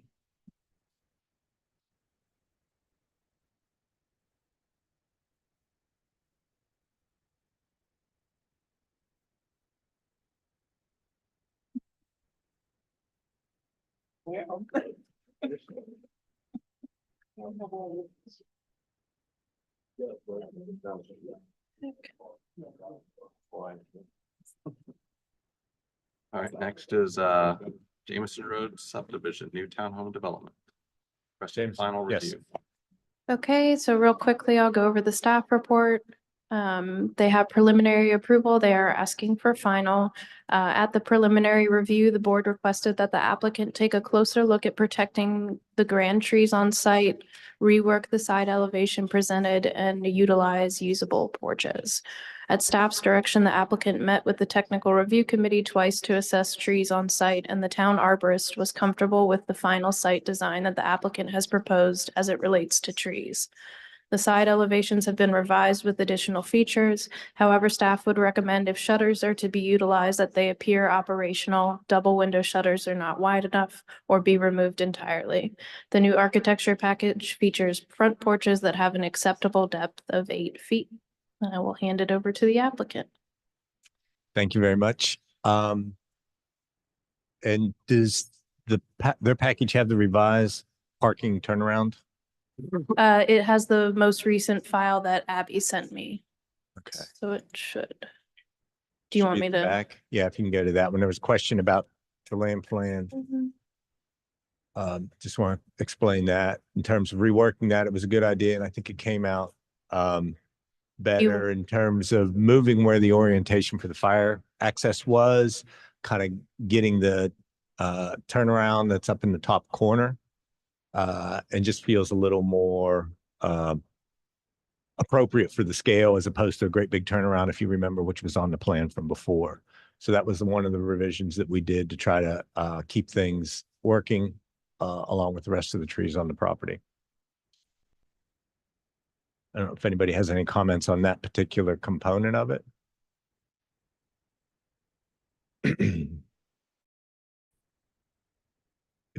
Okay, if we can go to the elevation. So we and I'd like to take the last comment first. I don't disagree with staff, and I would like to remove the shutters from this building. I think there's a lot of other accents. We've got the standing seam metal roofs. We put the brick all the way around on the exposed ends of the building.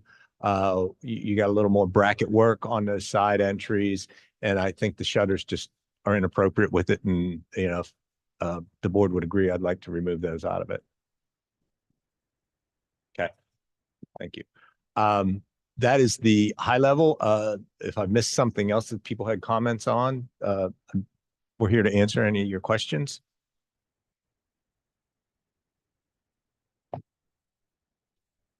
Can we go back to the site plan real quick?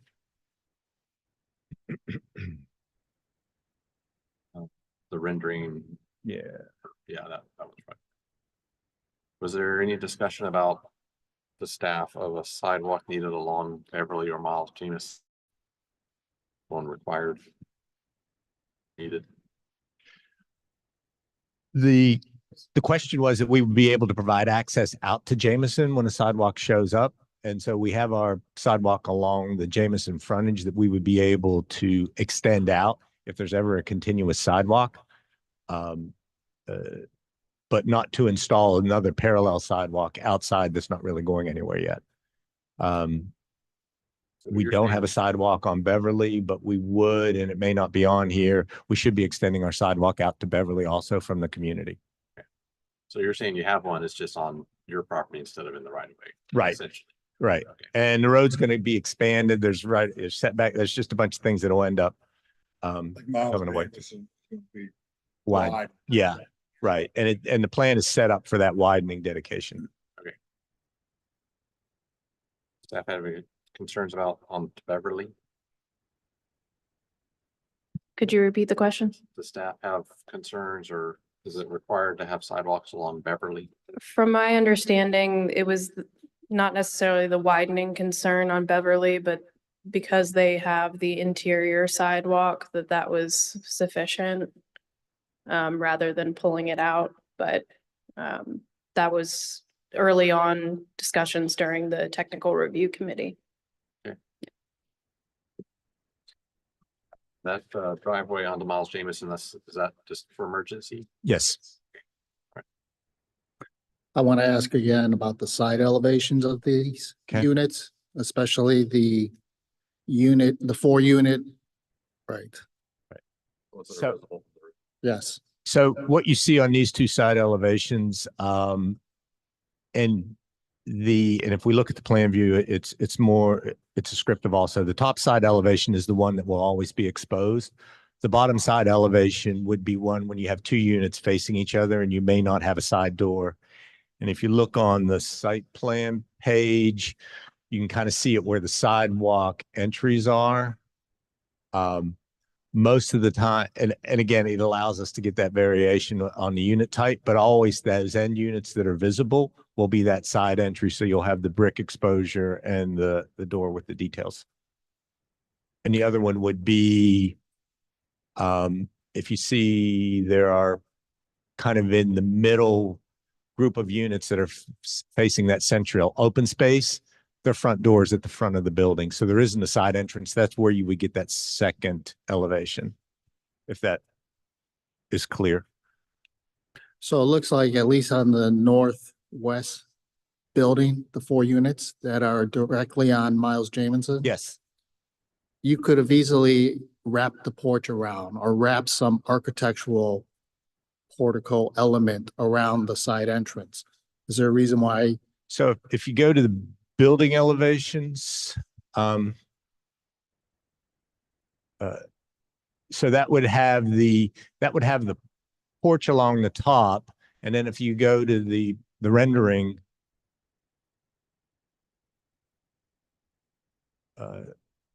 there is no. You're seeing the glass wall would be the front, so there is no really porch or entrance on the front of that building. So it has that kind of side entry component to it. Is that a separate unit or is that the same unit? Am I looking at? You're looking at a 4 unit. Looking at 4 units. Right. So the end units have an entrance along the side. Right. So I think you could enhance those entryways more than just a roof with something. Okay.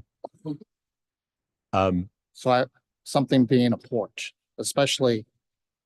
Okay, but and the door is not across the front, so you'd like to see the porch come around. If you go to the 3 unit. Well, not necessarily. Okay. It doesn't have to wrap around. Obviously, Okay. you have windows, but certainly put more architectural emphasis as opposed to, okay, on that entrance, which is the front door right, to the end unit versus it being called a side entrance right, or having less architecture.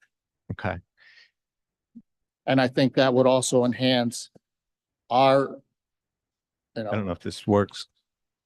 our contention that we want everything kind of visible to the public Okay. to be architecturally significant. What am I missing? I'm seeing 3 front doors on this elevation. Yeah, so there's a 3-unit building. 3 That, units, that's a 3 3-unit building and that's a 4-unit building. So the 3-unit building does not have the ends with a side entry. I mean, that, Wait a minute. you could- The 4-unit building has side entry. right. Does that side entry got a recess entry or is it? If you- Needs protection. It just has a eyebrow above it. It has the stoop with the gables and the metal roof Needs and the more- brick well, and you brick need- edge along. need Pardon? more- You need more than that. Okay, I mean, this is the front door to that unit, right? right. It rains a lot around. Okay. That does need to be something. Yeah, that's not. But I think what you all are saying is on the units that are visible from the right of way, not necessarily an internal unit, it's just the ones visible Right. from the street. No, the units that have a side entry. I'm not, All the units that have a side entrance. Yes, which would be Okay. the So 4-unit it- buildings. Is I'm worried about what the other people find. I don't worry about what you see from the road. I want it to be something pleasing to the people Right. that live there. And private to the people that live there too. So if we're forcing something that you have to see from the road, Well, we're not, we're talking about. well, maybe we're not. No, we're talking about entrance. A It's- viable entrance. This is The not a- side entrance, I Yeah, agree because with if you. if I was looking at this to live there, I would certainly say, I don't want the side. I wouldn't choose that because that's just not appealing at all. It is. especially when there's a porch on every But if- other. But if it could be wider, could be wider, So we, that might. Ineffective the way it is. and on the land plan, some of the units have we have a little more room, but when we start making the structure bigger, the lot on that end lot, we're gonna start running into dimensional problems, expanding the building, if the porch is gonna be having to meet those setbacks on the side. Like on the Miles Jamison, but when I look at some of the ones where it's interior, if we start making that more of a structure, we're really gonna be pinching those side components of it. We have the ability to make all of the buildings be a front entry and not have the side component to it. We can make that work. It would have that, it would have more of that elevation on the 4-unit building with basically a porch all the way across the front. Looks like similar to the 3-unit building. That's easy once you do I that. think that might be better.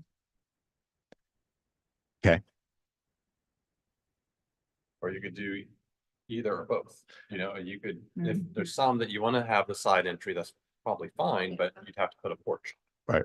Right, if you don't want to do it on some of them like this middle Would- or here, go into. the And it would depend, and so it would depend upon, I like the variety of the architecture so that you have a lot of the in and out, and that's just a personal taste opinion.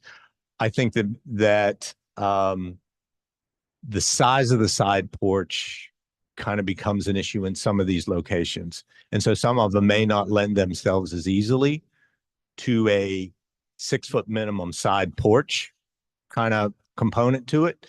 So those may want to be front entry units.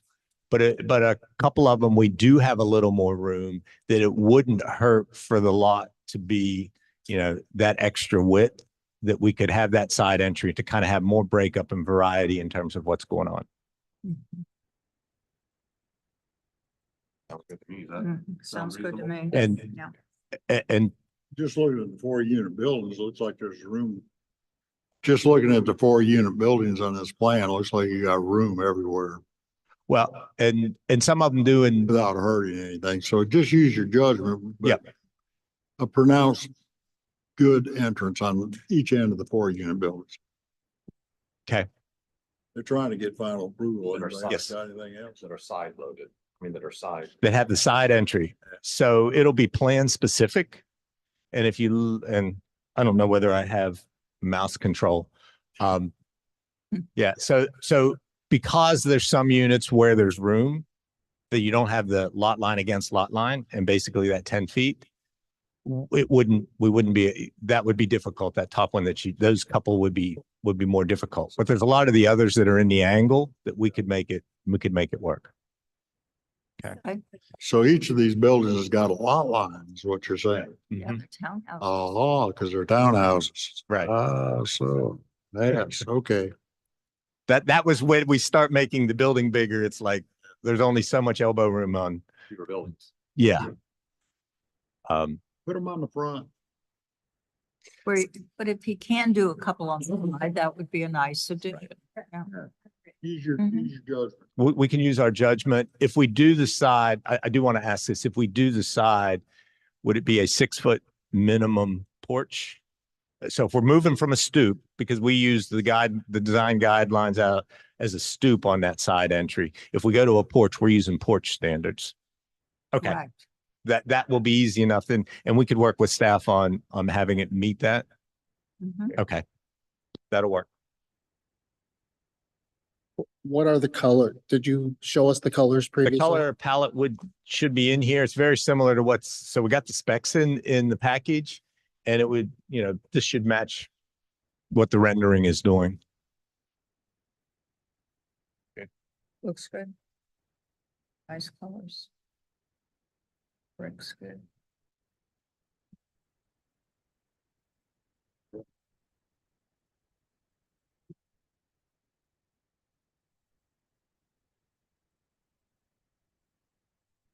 I mean, what are you doing for open spaces or amenities or? So the amenity that we've tried to develop in here that I basically worked through is just the ability to have walking paths throughout, around the pond, back in and out of the community, and just try to make that kind of a space that you can get out and move around within the community. I always try to find where's a mile loop of walkway that gives, even if it's two loops, where can somebody go? I can click off a mile and do my daily walks. Nice. Is there a trash enclosure and miscellaneous So things like on that? these buildings, you can see there's a little concrete pad on the side for the rollouts. So they're on the ends of each unit. So you'd be going no more than one unit over to get to where your trash bin would be kept. And we put screen on those and allow those to be able to roll out. There'll be a sidewalk that's not on here that gets to be added for that.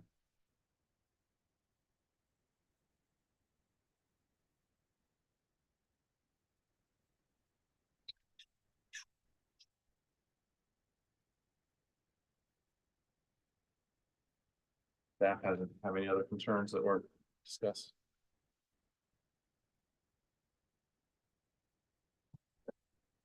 I would also just emphasize along the side elevations, once you look at whether you're gonna do a porch for an entry, that you look at the detailing and try to minimize the mass of the just horizontal siding. Right. Trim boards, maybe some roof brackets. So if we go to the side entry.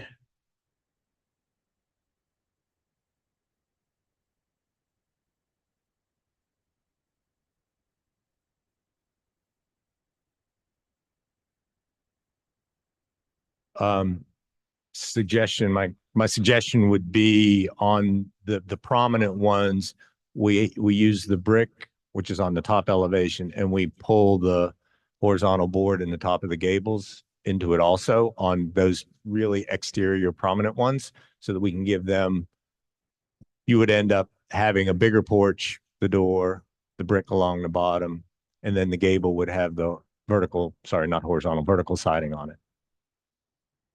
So that's really, it's a combination of these pieces. That's really where those key exterior visibly elements would kind of show off. And then the porch would have its standing metal seam on it. That looks nice. Looks good. Okay, Black, thank you. Black standing seam roof, wasn't it? I wanted to say it's like a chocolate. It's not black. It's like a dark brown. Oh, great. Yeah. Charleston Green. There you go. That little- Mold, the color little mold. stoop on- Little stoop on the end walls are gonna disappear. Right. Yes. You're Right. not gonna have to stoop on the end walls. No, and the end units would, yeah, They'll either have a front entry or you'll or a have a porch. porch. Yeah, Right. or a porch. Correct. Well, they can on any. Yeah, if we can't fit a full porch, it'll be a front entry unit. How about the shutters on side elevation B? I Use the shutters. would ask if we can take all the shutters off the buildings. I don't think they're appropriate. With everything else that we've been able to achieve, I think that they're a leftover element from a previous design that should probably come off. Yeah. They can just be applied Make a motion for final approval. Comments. with no. comments. Okay, so comments would be No shutters. no shutters, Front entrances versus side. Change the front front entrance entrances versus side. and add those that are gonna have a side entry would be a porch. Side, yep, side entry would have to have a porch, 6 foot. 6 foot minimum. Have any other? So, Okay. All right, so that was motion for final approval with conditions. I would ask if, Bill, I'm assuming you would want that to go to staff for verification. Yes. yeah. Okay, is there a second? Second. Any second, any further discussion? All in favor, say aye. Aye. Opposed? Ready, thank you so Thank you very much. much. Next is Sawmill Center Drive.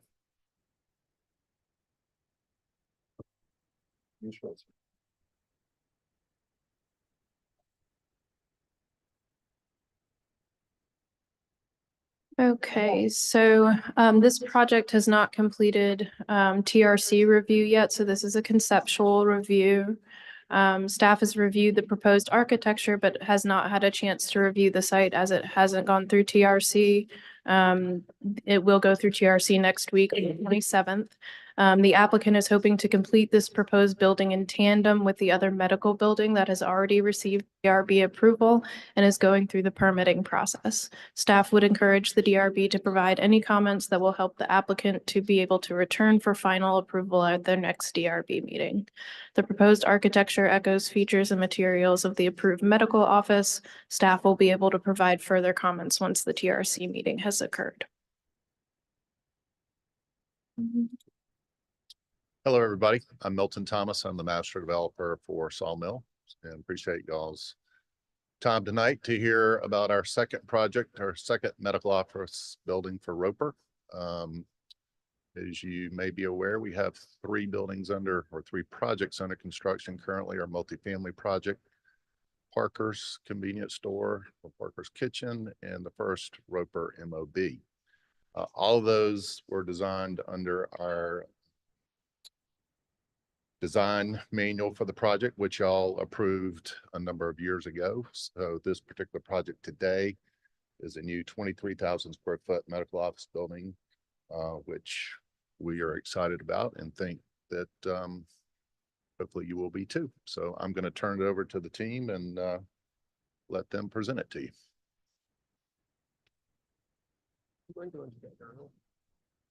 Any aerial? Preston Busby, Seaman Whiteside, civil engineering.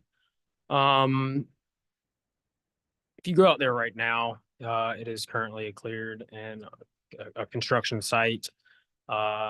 What's been built is the internal road network that you can see in this picture. That blob of asphalt right in the middle is the parking lot for the apartments that Milton mentioned. Those will be on the top right aerial of this. You can sort of see where the pads of those apartments are going to be constructed. Our particular building is going to be on the south side of that, in between the parking area that you see and the roundabout that is in the middle of your screen. And this building will sit close to the roundabout and be a continuation of that existing parking lot. Do you mind going to the rendering, site rendering, please? Thank you. Like Milton said, we came through, I think in 2017 with the master plan development through DRB to look at site guidelines. This particular plan is in keeping with that master plan. We've always shown an office building in this location and have always shown this continuation of the parking lot. So everything you see in white surrounding the site is either already in place or under construction. Plan north will be Burlingame Myers, way to the north. So what you see on the screen is the internal road network associated with sawmill development. Based on this plan view, the apartments will be to the right and to the south, and then the roundabout is to your left. Becca mentioned TRC. This entire development has been master planned from a stormwater perspective. So the ponds are in the rear, closer to the branch. All the stormwater throughout the entire development is taken care of through that.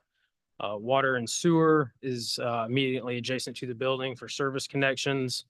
And fire apparatus access is not a concern due to the 360 degree circulation around this site.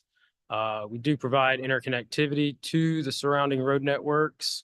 And with that, I will, also site lighting. Since it is a continuation of the existing parking lot, we are matching the exact same site lighting that was approved with the apartments. So it'll look like one cohesive site and project between those two from a site and landscape perspective. I'll turn it over to Colleen for landscaping. I have a quick question. Is there any particular reason why the parcel boundary just kind of cuts through parking spaces? Is that something set in stone, or is that something that is flexible? It is not. Yes, it can be flexible. The reasoning for that is the apartment projects, in order to prevent having dead end parking, there is a loop around what's out there today. There's a little loop so that we don't have dead end parking with the current plan. If this came down the road, 10 years from now and apartments were built, we wanted good circulation. I guess I was just thinking, at some point in the future, this tenant may leave, the other tenant may leave. Somebody could be arguing over parking spaces that, If you look at the plat, this particular site is actually part of a larger parcel that kind of continues throughout the sawmill development. So there will have to be a subdivision plat that comes into play, yes. Hi there, Colleen Williams. So if you start at the outside coming into the site, you'll see that there's grayed out trees and planting that will be future streetscape planning to be completed in a future phase. We have plants that surround the building and frame the pedestrian entries planned north and south. It's a mostly native palette, and we tried to pull some species from the adjacent multifamily complex so that it all feels cohesive. There's a seating area planned south of the building, tucked underneath some canopy trees to provide just a place to eat lunch outside of the building. And then we've got some decorative pavers that frame the entry and drop off just to enhance that experience. It's pavers that kind of match the facade of the building. We have physical samples if you'd like to see that. And then just really simple planting and parking lot trees and grasses in the parking lot.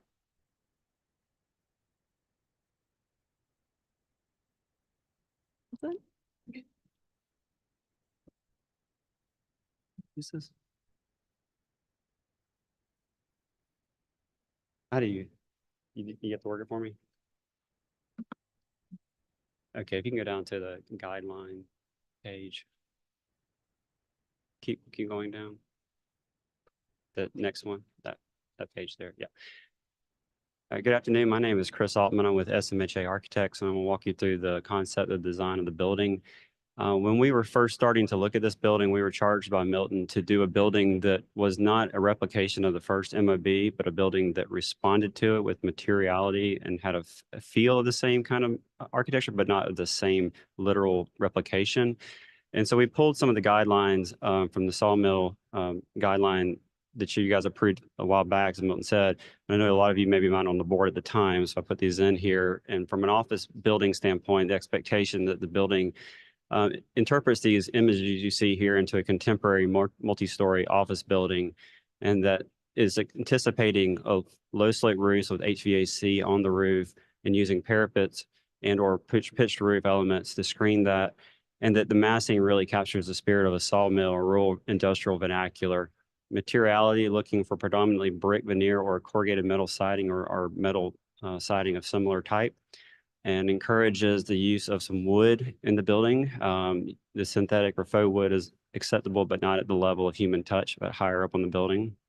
So we took all of that and the images you see here as we developed the elevations of the building. Next page, please. We also looked at some more, I guess, recent contemporary designs of buildings that have similar materiality. A lot of these have common, that use of wood, that warm wood, as well as the metal siding, and then some variation in the patterns of the use of that siding, as well as some push and pull of the form so that you don't just have a flat facade. Next page. So looking at our building, it's predominantly, once it loads. Yeah, we cut it down really small. Oh yeah. Let's see. Yeah. So that's how you get it in budget. There we go. Okay.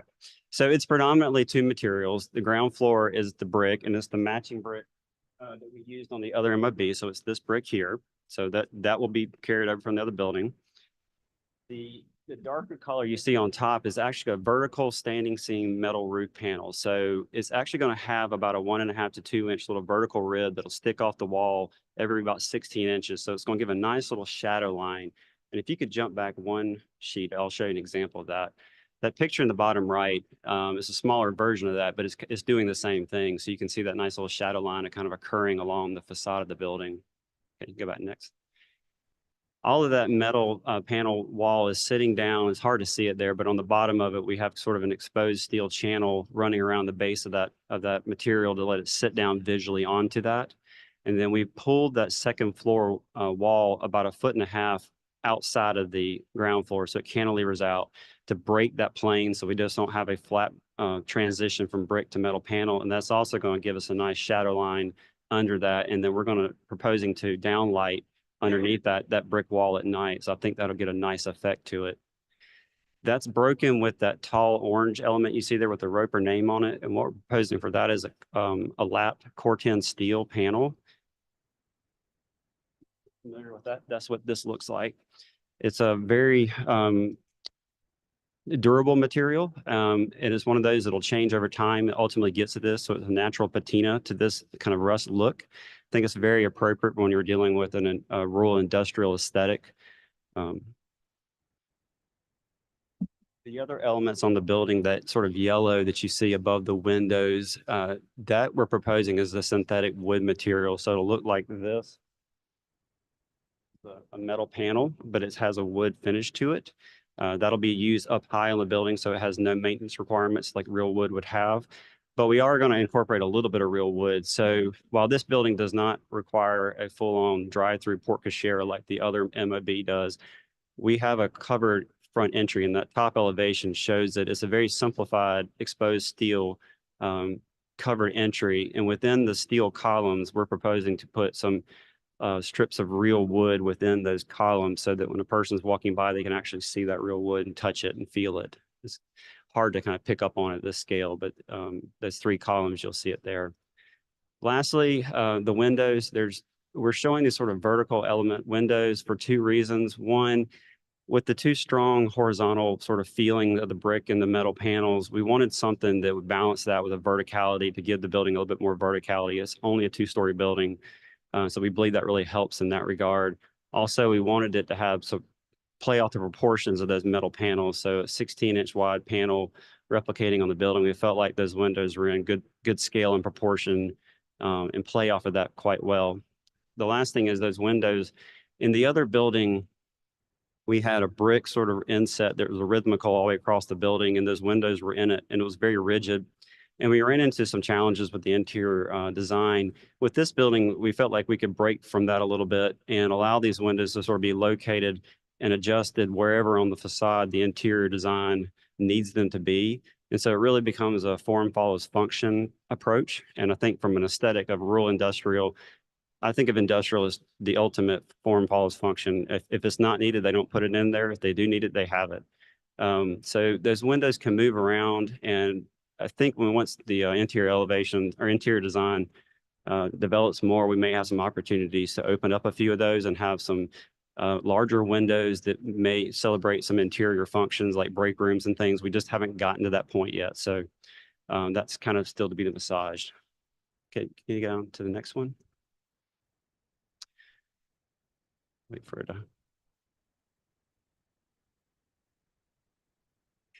So this is the two other elevations on the building. The top elevation is the one that's sort of facing Berlin G. Myers, again, with that that signage element of the Corten steel breaking up those two horizontal bands of the metal wall panel and the brick.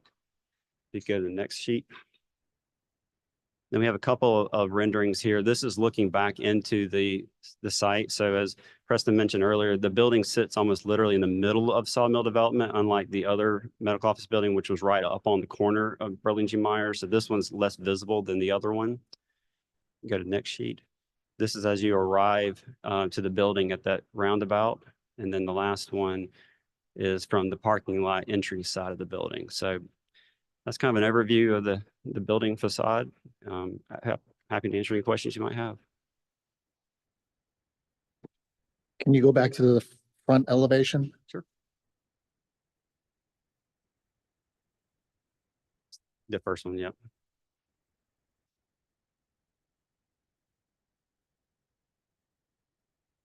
Oh, there you go. I'm trying to figure out this sloped shadow. So that's just the entry canopy projecting out. And so the sun is at It's it. just catching it. So it's not a sloped roof. No, not Yeah. proposing a slope roof. No. And is the gray area, is that a screen wall or that's part of the wall? Do you have a section through that? Because you Yeah, talked about if you go how up, yes, things are there's sitting a and typical projecting. wall section right there. So that portion that sits further out, the second floor, that's all the metal wall panel. Is that what you're asking? I'm trying to figure out where the gray, the dark gray color. So that's going to be, if you move your cursor to the right, on that wall section, right below the second floor line where it steps in, all of that would be the metal wall panel. So that second floor level wall. Does that make sense? Yes. Okay. And then how are you thinking of achieving the grid lines in the core tent steel? They come in a panel system, so it's those are it individual? comes that way, and they'll do it as a running bond or however pattern you want it to be. So, well, is there any relief? Is there? You can have a relief in the joint, or you what can do have you a think? flush. We were thinking flush, but honestly, we just haven't studied it enough yet to really see which one it needs to be. These panels here, they're like a typical metal panel. It just happens to be made out of coil, so they function the same way when they lock in. So it's concealed fastener. And the finish of that metal wall panel too will be a dark bronze, which is also matching the other MOB. So again, that's the two things we're sort of bringing over, is that color and the brick to play off the two. So Becca, you mentioned that the applicant is looking for final? No, it's conceptual because it has to go through the TRC process first. Okay. That's true. You don't have to go. My staff report was just encouraging the board to give comments so they could come back for final after this meeting. Because they're looking to open the buildings at the same time. Would it be possible for the board to give final approval pending the TRC meeting? No. I appreciate you asking them. You don't ask, you don't get. I think the use of the materials are within the sawmill master plan. So, that's easily approvable. Do you think at your next submittal, you'll be able to lock down the window locations? Honestly, probably not, just because we're not doing the interior outfit. It's being done by a different firm, and they're just not moving as quickly as we are, to be honest with you. So, I But mean, are you gonna be able to maintain the verticality of the windows versus all of a sudden introducing a round window somewhere? oh, no. All it would be is like one might move 2 feet this way, or one might move a foot Okay. this way, that kind of thing. Once we know where their offices would be, or where they may have a larger meeting room or something like that. So we're not hitting it on a wall. That's what we're trying to avoid with it. Where the other Right. building, we ran into that because while it looks great on the outside, it's very rigid of where those windows locations could be. This allows us really to respond to them in a nice way. But no, we're not changing the aesthetic of it. It's just shifting back and forth where they need to be. Any site comments or any other questions, comments? Okay. All right. Cool. Any questions? Well, this is conceptual. Any further questions from you? Anybody on your No, team? if y'all are good with it, we'll be back for next week. Make a So, motion for preliminary. Preliminary? No. Okay. So we don't vote. yeah. All right. I like it. Thank you. Appreciate it. Right. Thank you. Thank y'all. Thank y'all.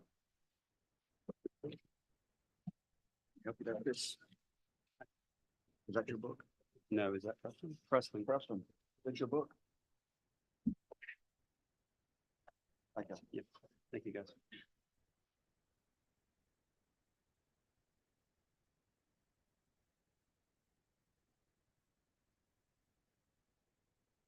All right, next is the what's the target? Do we have anyone here representing the project? Target, Target. no one here from Target? So the staff report is very brief.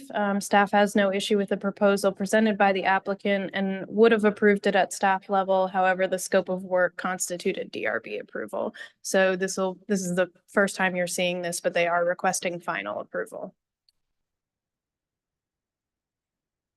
Call for the motion for Make a motion to approve. Second. preliminary approval. This. I'm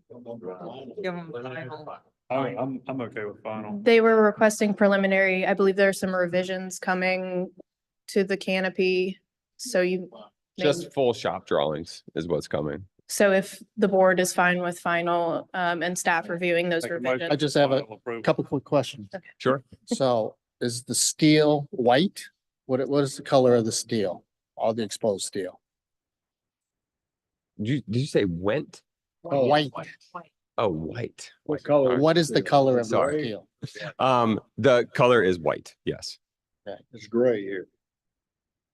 So I believe that it was a conceptual rendering, but yeah, to my knowledge, it's white. And are there gutter systems? Is there rain diversion? You can see the downside. Oh, Yeah. it's a downspout. Okay. And then you've eliminated some islands, but you One island relocated and then them. relocating it, and it actually lines up with the other islands in the parking lot in the relocated area.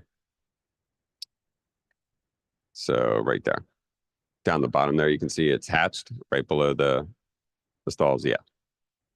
So there was one, you can kind of see it in the gray shadow underneath where the new drive up aisles are. And then we are moving it south to right Is there. there any under canopy lighting? I believe so, but I am not 100% on that, but I believe it is because this is available at night. And the canopy idea is, just so that people can wait and not get their stuff wet as their items get delivered to their cars. Well, we had an electrical plan. And on the screen there is the just the informational signage that goes in front of the stall, which has the number on it. So when you get there, you can call and tell them which number you're at. This is the electrical. We can get it to load. Is this displacing any handicap parking or it's just regular parking? No, Just putting a canopy over the regular parking? yes.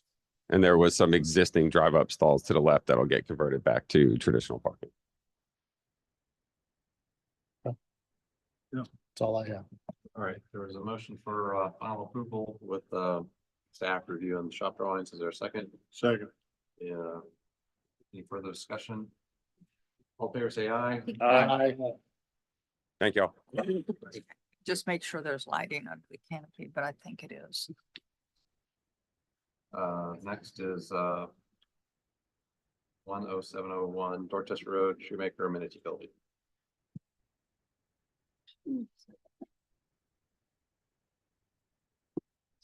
Hello, I'm Jason Hutchinson, Thomas and Hutton Engineering, and representing Lennar on the civil side. Jason, could I just go over the staff report Oh, real yeah, quick? yeah, sorry, so sorry. So this is the first meeting. They are requesting preliminary approval. The proposed amenity center is part of a phased PUD. The project went before the technical review committee in March of this year. The building official noted that the pool house should have changing rooms and showers. It should be noted that the property is in a flood zone. Staff feels that the architecture is in line with typical low country amenity building, and that the site layout does not present any issues. Thank you. We were here a couple months ago, but we withdrew our application, you guys might recall. One of the comments received, Lindsay's gonna give you guys a couple of exhibits, if that's all right. Was to provide some context of their overall site. I apologize, these didn't make our packet, but so as Becca mentioned, it's within a approved PUD, but you guys just kind of wanted to see where we were located within the development and what other open space we were providing.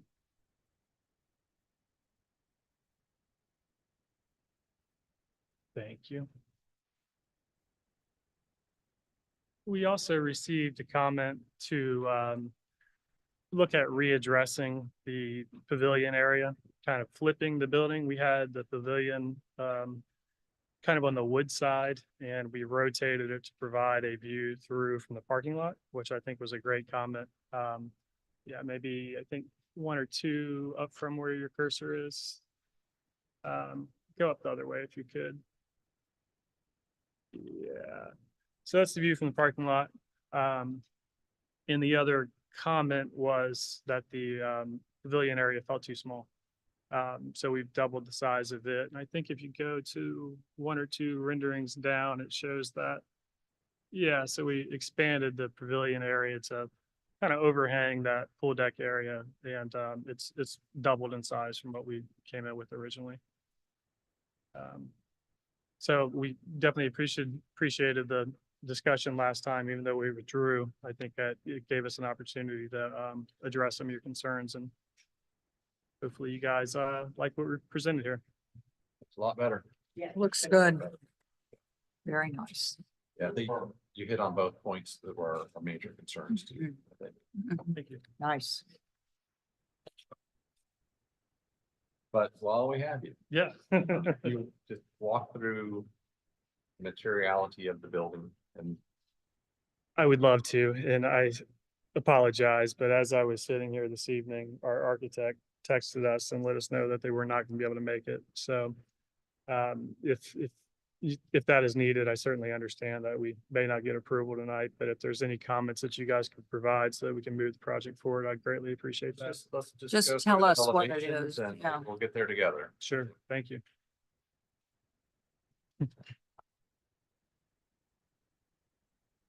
So, see any notes anywhere? I mean, what is, it looks like it's a standing seam metal roof, but I don't know if you guys have ever by chance visited the Limehouse Village neighborhood across the street. There's a amenity there. It's basically the same. If you happen to see it, it's Looks the same. yeah, the materials are all proposed to be the same. It is a metal roof. It's proposed to be silver. I think the building is intended to be white or gray. I honestly do not know. Why didn't you just submit colors? Can you I'm sorry? pull up the rendering, Becca? Hardy siding, not ply. I wish I Nobody. knew, sir. I do not. I Well, apologize. we can say it's gonna be hardy. It's not gonna be. All right, it's got to be hardy. We can roll with that. Wood or hardy, no. Well, they're Okay. asking for preliminary approval, so I mean, my thought is we go give them approval for like massing and Just theme. Well, that's all good. And if we want to tell them it's, they gotta be hardy or whatever, that's fine, but that'll still get them there if we think it's headed towards preliminary approval. And the Okay. changes they make. They're moving in the right direction. Yeah. Yeah. moving in the right direction. Definitely the right direction. We've told them enough at night. Does staff have any other comments or concerns? Um, No, if you can, well, sure, if you need to, want to. Okay, Tammy, You're driven to make a motion. Bill, Make motion for preliminary approval. all right, is there a second? Second. Any further discussion? All right, all those in favor, aye, say aye. Aye. Opposed? Thank you. Thank you, guys. Sorry, architect. Looks good. All right, next is, YMCA. Family YMCA. YMCA. You only got this one. Okay, just to go over the description that I copied from the applicant because it's a good description. The proposed site improvements include 2 artificial turf soccer fields, a multi-purpose field, 2 baseball fields, and a playground. New buildings can include a concession and restroom building and a maintenance building. 4 new parking areas will be constructed to meet the needs of the site. Paved walking trails will connect the proposed sport fields, playground buildings, and parking areas. The site is split between 2 parcels. One is in Dorchester County, so you will not be reviewing that part of the project. The other is in town, which you are reviewing. The project was reviewed by the Technical Review Committee in May of this year. The majority of the comments were in relation to meeting flood zone requirements, stormwater, and evaluation of trees. Planning staff noted that existing vegetation on the site can be utilized to meet buffer requirements where appropriate, and the applicant will need to request approval from the DRB to reduce the buffer requirements otherwise. Staff does not have any recommendations as far as proposed architecture because the architecture is very minor on this part of the site, but would encourage providing a wayfinding signage package due to the size of the site. Thank you. My name is Chris Lamka, and I'm with the Land Plan Group South, and I am a landscape architect as well as the project manager for the overall project. The site that we're looking at, once it comes up, we're looking at the blue outline. So that portion, thank you, Becca. That portion is what is within the town limits. Inside of that portion, we have half of one of our artificial turf fields, as well as 3 baseball fields, and the 2 baseball fields on plan north on this one here. Sorry, we rotated that on you. Those would also be able to accommodate another soccer field. So what we're proposing is a renovation project to the existing site.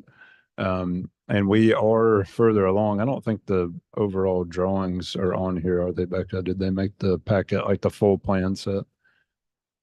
That's okay. But we do have one building that is existing on site, and that is in the middle of, actually, do you mind? Yep, perfect.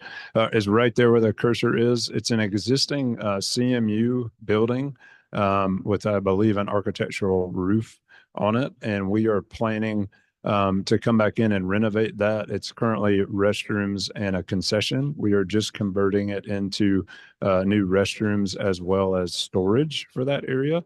We're going to have a brick water table with a brick row lock, and then we're using hardy siding and a board and batten, and then a standing seam metal roof on top of that. And you can go to the images there of that building there, so you can see it as it's proposed. So the one on the image on the left, the top left of the layout is existing, and then the top right is what we're proposing.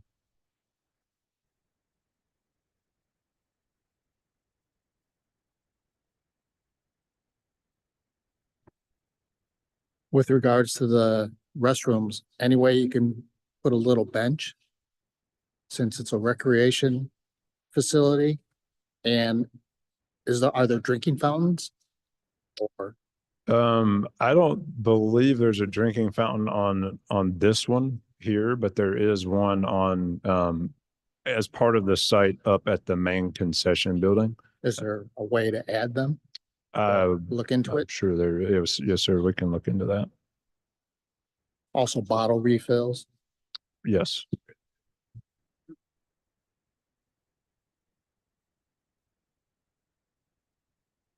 Can we go back to the site plan real quick? 312. All right, so I'm trying to orient myself and apologize. The plan left is in town. Yes, sir. Okay. Yes. On the other sheet, which is our more of a detailed drawing, it's plan right. So I apologize for that Got switch. that. No, on you there. you're good. I was- Any thought to extend that greenway further to the property line? And the reason why I ask is because I know for a fact Dorchester County most likely will receive a grant to extend it from your property all the way to Dorchester Road.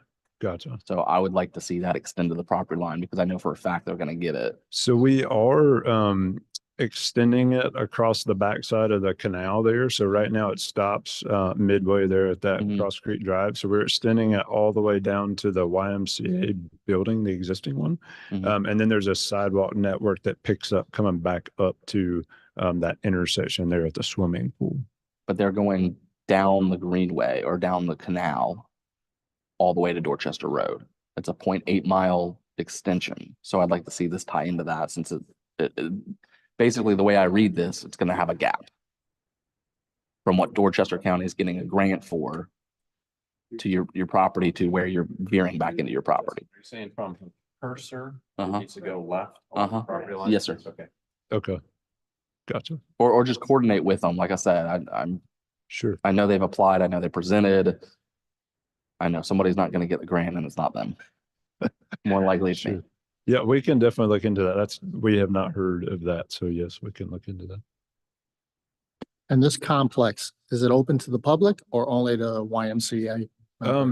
So it is a joint YMCA and Dorchester County project. So my assumption is that it will be open to the public, but it will be programmed through Dorchester County as well as the YMCA.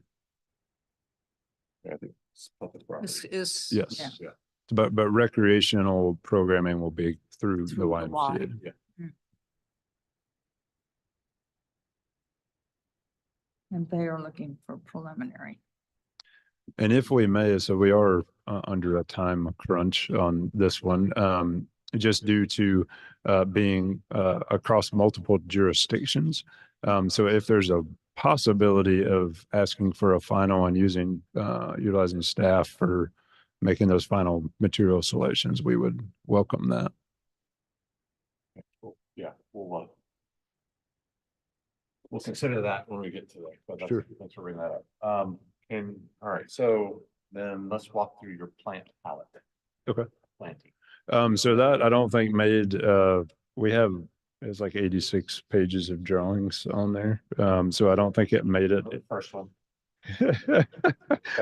Well, we don't have the first one. So we are planting over 65 new trees on site. Those trees range from Sarah's favorite crepe myrtle, afterburner black gum, which is native, a jaybird Georgia oak, high beam overcup oak, which is a native, high tower willow oak, Shawnee brave bald cypress, and then needle point hollies, and then a special variety of holly called cool fences holly, and then DeGroot spire arborvitae. So those are all of our primary trees. And again, we're planting on the town side just over 60 new trees. They range in caliper from 2 inches to 3-inch caliper. Plant palette sounds good. I don't know if this area flooded a couple weeks ago. Do you know if it flooded? How'd it look? I do not. I did not come down there during the event to see. The floodway line is on there. It's that dashed line that kind of goes midway through. So there are no structures within there. We do have fencing within there. The current MOU that the town and Dorchester County have is that the town has deferred review of any stormwater and engineering to the county. But both are reviewing planning for their respective sites. I would ask that a couple things, planting specific, is provide more shade. Mhm. And I'm not sure which way north is on this thing. But provide more shade so that the parents and participants and visitors have places to sit in the shade. Sure. You know, watching the games or whatever they're doing. So more shade, double check the plant palette, I think you did, but just for native planting Mhm. that's resilient to wet conditions. I know you had some on there, but just double check that. Sure. Work with staff on that plant palette. And I think I'd be comfortable with having staff have the final say, so to speak, or at least a courtesy review, and they would give you suggestions if there's something that would need to be tweaked. Yeah. And I will add on the shade, and it's hard to see this, but outside of the plantings, and we're not showing all the representative trees that are planted on this. Each of the dugouts and the bleachers will have a shade structure over top of them. So for this portion of the site, that would be all of the baseball fields there. And then there is a shelter, a 12 by 24 shelter at the top at the Greenway connection as well for some additional shade, but we can definitely look into Where more. you can get people to walk, like the sidewalks, under shade instead of being on the wrong side of the shade, Sure. you know? Absolutely. Just double check that. Yes, sir. So. And site lighting, we do have that on here a little bit further down. So we will be using Dominion to provide site lighting for the whole property. This is that site lighting plan. We'll have a mixture of a pedestrian scale light and then a parking lot light, a Cobra head, that it is a down light. And if you can go down one more page. So this would be the parking lot light here. It'd be about 20 feet tall, I believe. And that was represented again in all the parking lot. And then the pedestrian scale light is one that you've seen this evening here. So it has that Charleston pole and then the LED light fixture on the top. And they're all the night dark sky compliant. What about the ball fields? So the ball fields have not yet been designed. They're still under engineering. They will be either a Musco lighting LED package or a Geosport lighting LED package. We did add in the note that after hours, they do have to be turned off according to your UDO. We put that exact language in the plans. I'm familiar with the Musco, and what that is for ball fields. You can't, the surrounding neighborhoods can't see the light source. Right. But if you're on the field, it looks great. That's illuminated. So I would encourage you to use, I would call it a Musco. I don't know about the other one, but something like that. Yes, sir. Any other comments? Amy, anything? Bill? No, sir. Peter? Nope. No. Justin? No, sir. All right, they're asking for final approval. Or like, Well, sounds like we have a couple preliminary or commissions. final? They asked for final with your, Oh, yeah. because of scheduling concerns with. I'll make a motion for final. With conditions. With the conditions. And can we get those conditions? Someone like to make a motion? Hart just did. Oh, did you? Yeah. Okay, yeah. And the conditions were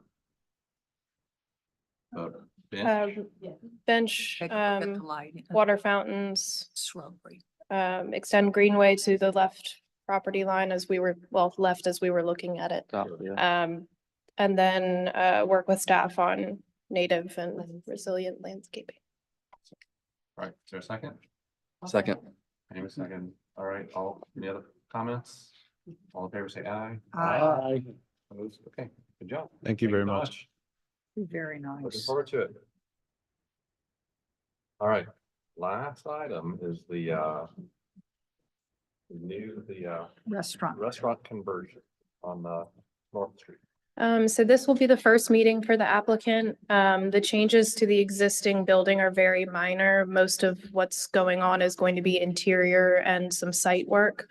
So that's what you're going to be looking at is the site work and some of the modifications to the existing building and additions, minor additions. So due to the nature of the project and the size of the site, after going through the TRC review, the applicant is requesting final DRB review and approval. Very little will be changing with the existing building. The applicant is utilizing some existing structures on site and redeveloping the backyard to include a stage, bar, and outdoor seating.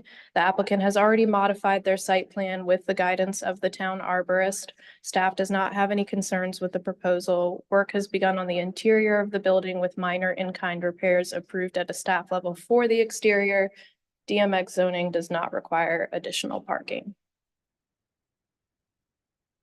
Okay, my name is Stephen Tucker. I'm the architect for the project. And I have with me Jason Tucker, who is one of the owners, and Trent Taylor, who will be the manager for the facility. Okay. So essentially what we are doing is on the outside, everything is as you see it. You don't see my rendering, look at the picture of the building because that's what it's not going to change. The existing siding is, I'm not going to show it to you unless you want to see it. It's hardy siding, hardy plank. Everything we do will have hardy plank. We're going to build two bathrooms outside so that the patrons who are outside don't have to go inside through the kitchen or something else to get to the bathrooms. It'll be bathrooms for them out there. That will be built with hardy plank as well. It has a silver metal raised seam roof. I've got a sample of that as well. And we will be putting that same roof on the bathrooms. There's a shed that we're going to, they've already shored it up a little bit because it had some repairs that had to be done. We're going to take the roof off, which it's shingles, and we're going to put the metal roof on there. So it ties together with the rest of the building as well. Colors will all match what's there. I've got the color samples. The interesting one to me is that the trim is a very dark color, and I did not realize it's a custom color, but we've got the drawdown on it, and the color is known as historic Charleston green. There it is. We're going to match it. White on the outside to match, the green for the trim. The deck for the porch and the back deck are, I forget the name of it. It's a gray. And here it is. It's called Cadet. That's the existing. We're going to match that. And there's a handicap ramp we're putting on the side. The colors of that ramp will be exactly matching the colors of the handrail and the deck and porch out front. So it will have this for the deck, white handrails. There is one splash of color on the front that's different. That's the front door, which is this blue. And we propose that when we build the ramp, the handrail inside the ramp will pick up on that blue color so it ties together with the front on the porch. We do have, and we're working inside now. Most of the renovation is inside. The outside, basically, and good. Thank you, Becky. You got the right. If you look at the drawing, the one on the right is existing. Shows you where the existing buildings, et cetera, are in the back. You'll see the one large tree, which I placed on there. And that one was the most concern for the arborist. And we've modified, you don't see what we did before, but where that tree is, there is a hedge line around at a 17-foot radius off of that tree, which he measured the diameter of the tree, and that's what he wanted. So we gave him that where we're not doing any concrete or digging or anything like that. And the hedgerow is sort of there to keep people from accidentally walking around too much. I don't think walking would really hurt the tree, but we're trying to keep people away from that. Then at the very back is a stage. The stage is actually a floating stage because the arborist wanted us to stay 25 feet off of that back line with doing anything to the ground because there are trees just off of our property that have a root base that comes out there. So I did have a stage there that had some piers, wasn't a whole lot, but a little. And so we changed that design. It will be just some floating, like 2 foot by 2 foot concrete pads sitting on top of the ground. And then the structure for the stage will just sit on top of that. And it's only going to be 1 step up. So we don't have a lot of handrails. We don't have a lot of steps. We're not digging in that area at all. So we're trying to protect all the trees that he wanted us to protect, and especially the large one. Basically, that's it. We're what you see, the shaded area is a compressed a gravel where they'll put the gravel down, compress it, and it makes a permeable surface. So almost everything on there that's new is permeable.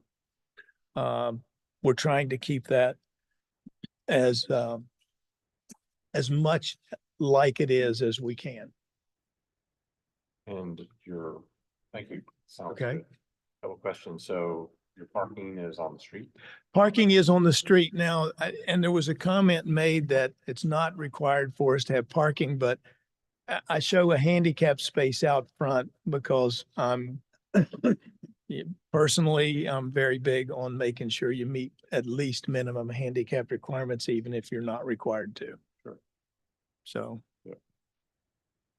Are there tables and chairs meant to be outdoors? Yes, there will be seating. So there'll be like 12 tables. They're 4 tops that will be on that shaded area. Then the grass area in the back, people will be able to sit out there in lawn chairs or whatever if they want to come and listen to the band. But there won't be any hard furniture. And is this like waiter service Yes. for the outdoor? They will be serviced on the, I don't have the cursor, but if you look at right where your hand is, come down to that, the deck, right to your right there. Okay, right there. There is a pass-through window. The kitchen is right there on the back. There's a pass-through window right there. The waiters and waitresses will be able to walk up on that deck, get the food, and then take it down, and everything else will be serviced by it's the existing gazebo right there, which we are putting a bar all the way around with drinks behind it. So they can get their drinks there, they can order their food, they can use the bathroom there. They really never have to go inside at all. And the waiters and waitresses and the bartender will take care of them outside. The food will still be cooked inside. So they get the same menu. Does that deck have a roof? No, it does not. Can the wait staff come in the building and get the food? They can. There's a door right beside of it. If it's raining, they can just go. wait Yeah, for it. well, and the thing is, I mean, it's all outside. If it's raining, probably nobody's going nobody's to be there. out there. Do you mind if I ask a couple of questions very quickly? I wanted Trent Taylor again, general manager, partial owner. I wanted to know, you've had insightful solutions, and as you've mentioned, it does rain a lot here, and that is a concern because we want to be able to utilize the space as much as possible. Is there room for us to be able to put in overlapping in the future, of course, because we are under time constraint and we do want to get it approved? Maybe a pergola with a polycarbonate roofing, anything of that nature that would. Yes. Yeah. Okay. Well, and as long as staff doesn't have Yeah. some issue with it, yeah, but I think we would support that and encourage a roof of some That kind. would, of course, Some sort of probably be a whole nother submission. You can come back later. Yeah. Thank you. Yeah. Thank you. Are there any setback requirements for this property? No, it's Oh. DMX. Okay, and so there are no buffer requirements either? There's a 5-foot buffer requirement, but the ordinance does allow, staff to work with the applicant on existing buffers. There is fencing all around the back of this property. Utilize most all their lot. Yes. Can you talk about the grease trap? Is that existing? That's in the front? It is in now. It was put in very early. We got a permit to put that in. So that's underground? Yeah, if you look right there, it's already in the ground and we will be tying into that. We're going to run, there will be two sewer lines. One will go to the grease trap. The other will come from things that don't need to go into the grease trap. So are you able to put your paving material, your gravel, except for it? The suck gravel? out port or something? What's that? Except when someone has to empty that grease trap, Yeah. is it just a portal that they There's attach two their manhole hose? covers on top that they can get in there. They can open up and they can empty it. And they're right out front. You can pull into that parking space. The one where I've got the handicap, you can even pull into the space right there beside of it and get to they're right there on the top. You can see them now if you walk over there. How far from the end of the block are you? Pardon me?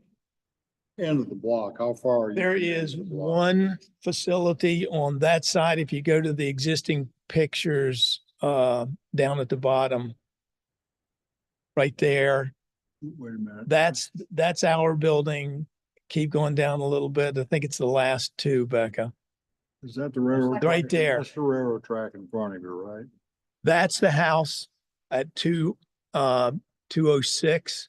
The one at the top is at 209 across the street. And the one at the bottom is 210, and then 212 is the blue one down there. And that's the corner. I'm sorry, you were the one that asked the question. Yeah, and you're That- 208. Yeah, we're 208 and that's 212 is the blue one. So there's the red and the only one that's residential. I'm sorry, I keep moving away from this.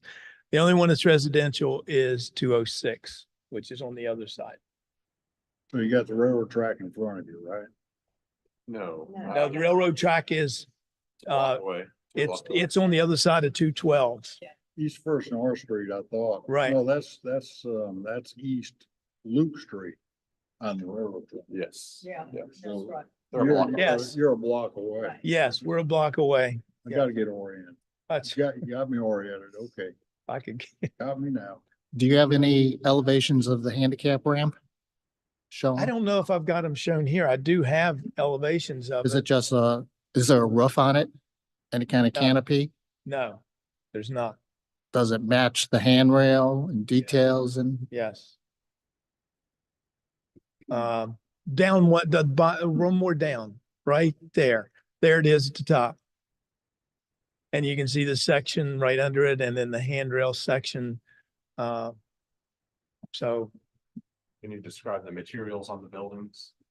That's the restroom building. Can you describe that? that's hardy plank on the walls painted white to match the Metal roof. metal, and then it's got the same metal roof that the existing one does. And it will have the same trim on the corners, painted the same Charleston green.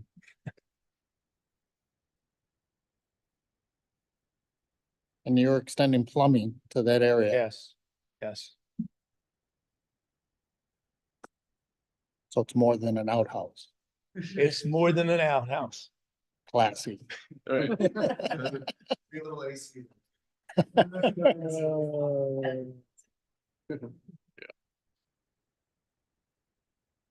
Well, since you're food service, you don't need a drinking fountain. That's good. No, they've got water Don't plenty. need one of those. Have you thought about signage on the building or? Yes, the sign is also right there. That's very nice. Pretty easy. Location from high school. Right? Yes, yes. That's great. And that, I put a little note on there because we didn't have any dimensions when I got this drawing. It says the frame is 4x8. So that black frame is 4x8. It'll be 8 feet high and right out there between, in the gravel area. Make it Charleston Green. Charleston Green. That's what that is Charleston right Green. there. That Meant to works. say Charleston Green. I did. Was this existing building a restaurant? Pardon me? Was the existing building a restaurant? It was a residence. Really? So yeah, that's why we wanted to get the interior going fast, and we got the approval for that because we had walls we had to remove. I had to put in some structural beams Lot to do. to make sure that we didn't remove a wall and have the floor come down and meet us. Yeah, that'd be good. But yeah, and they've done a really good job already.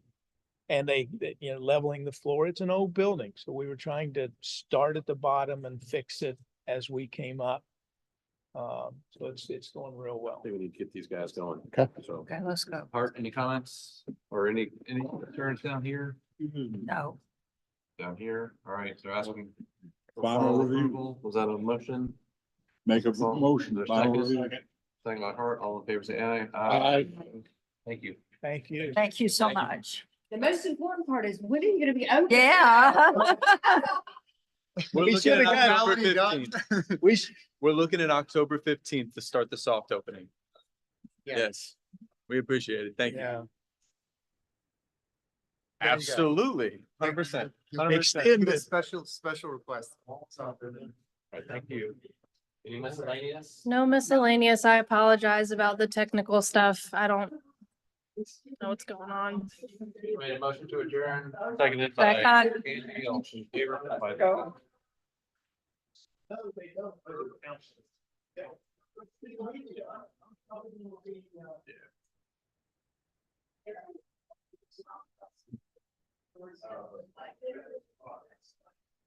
Yeah.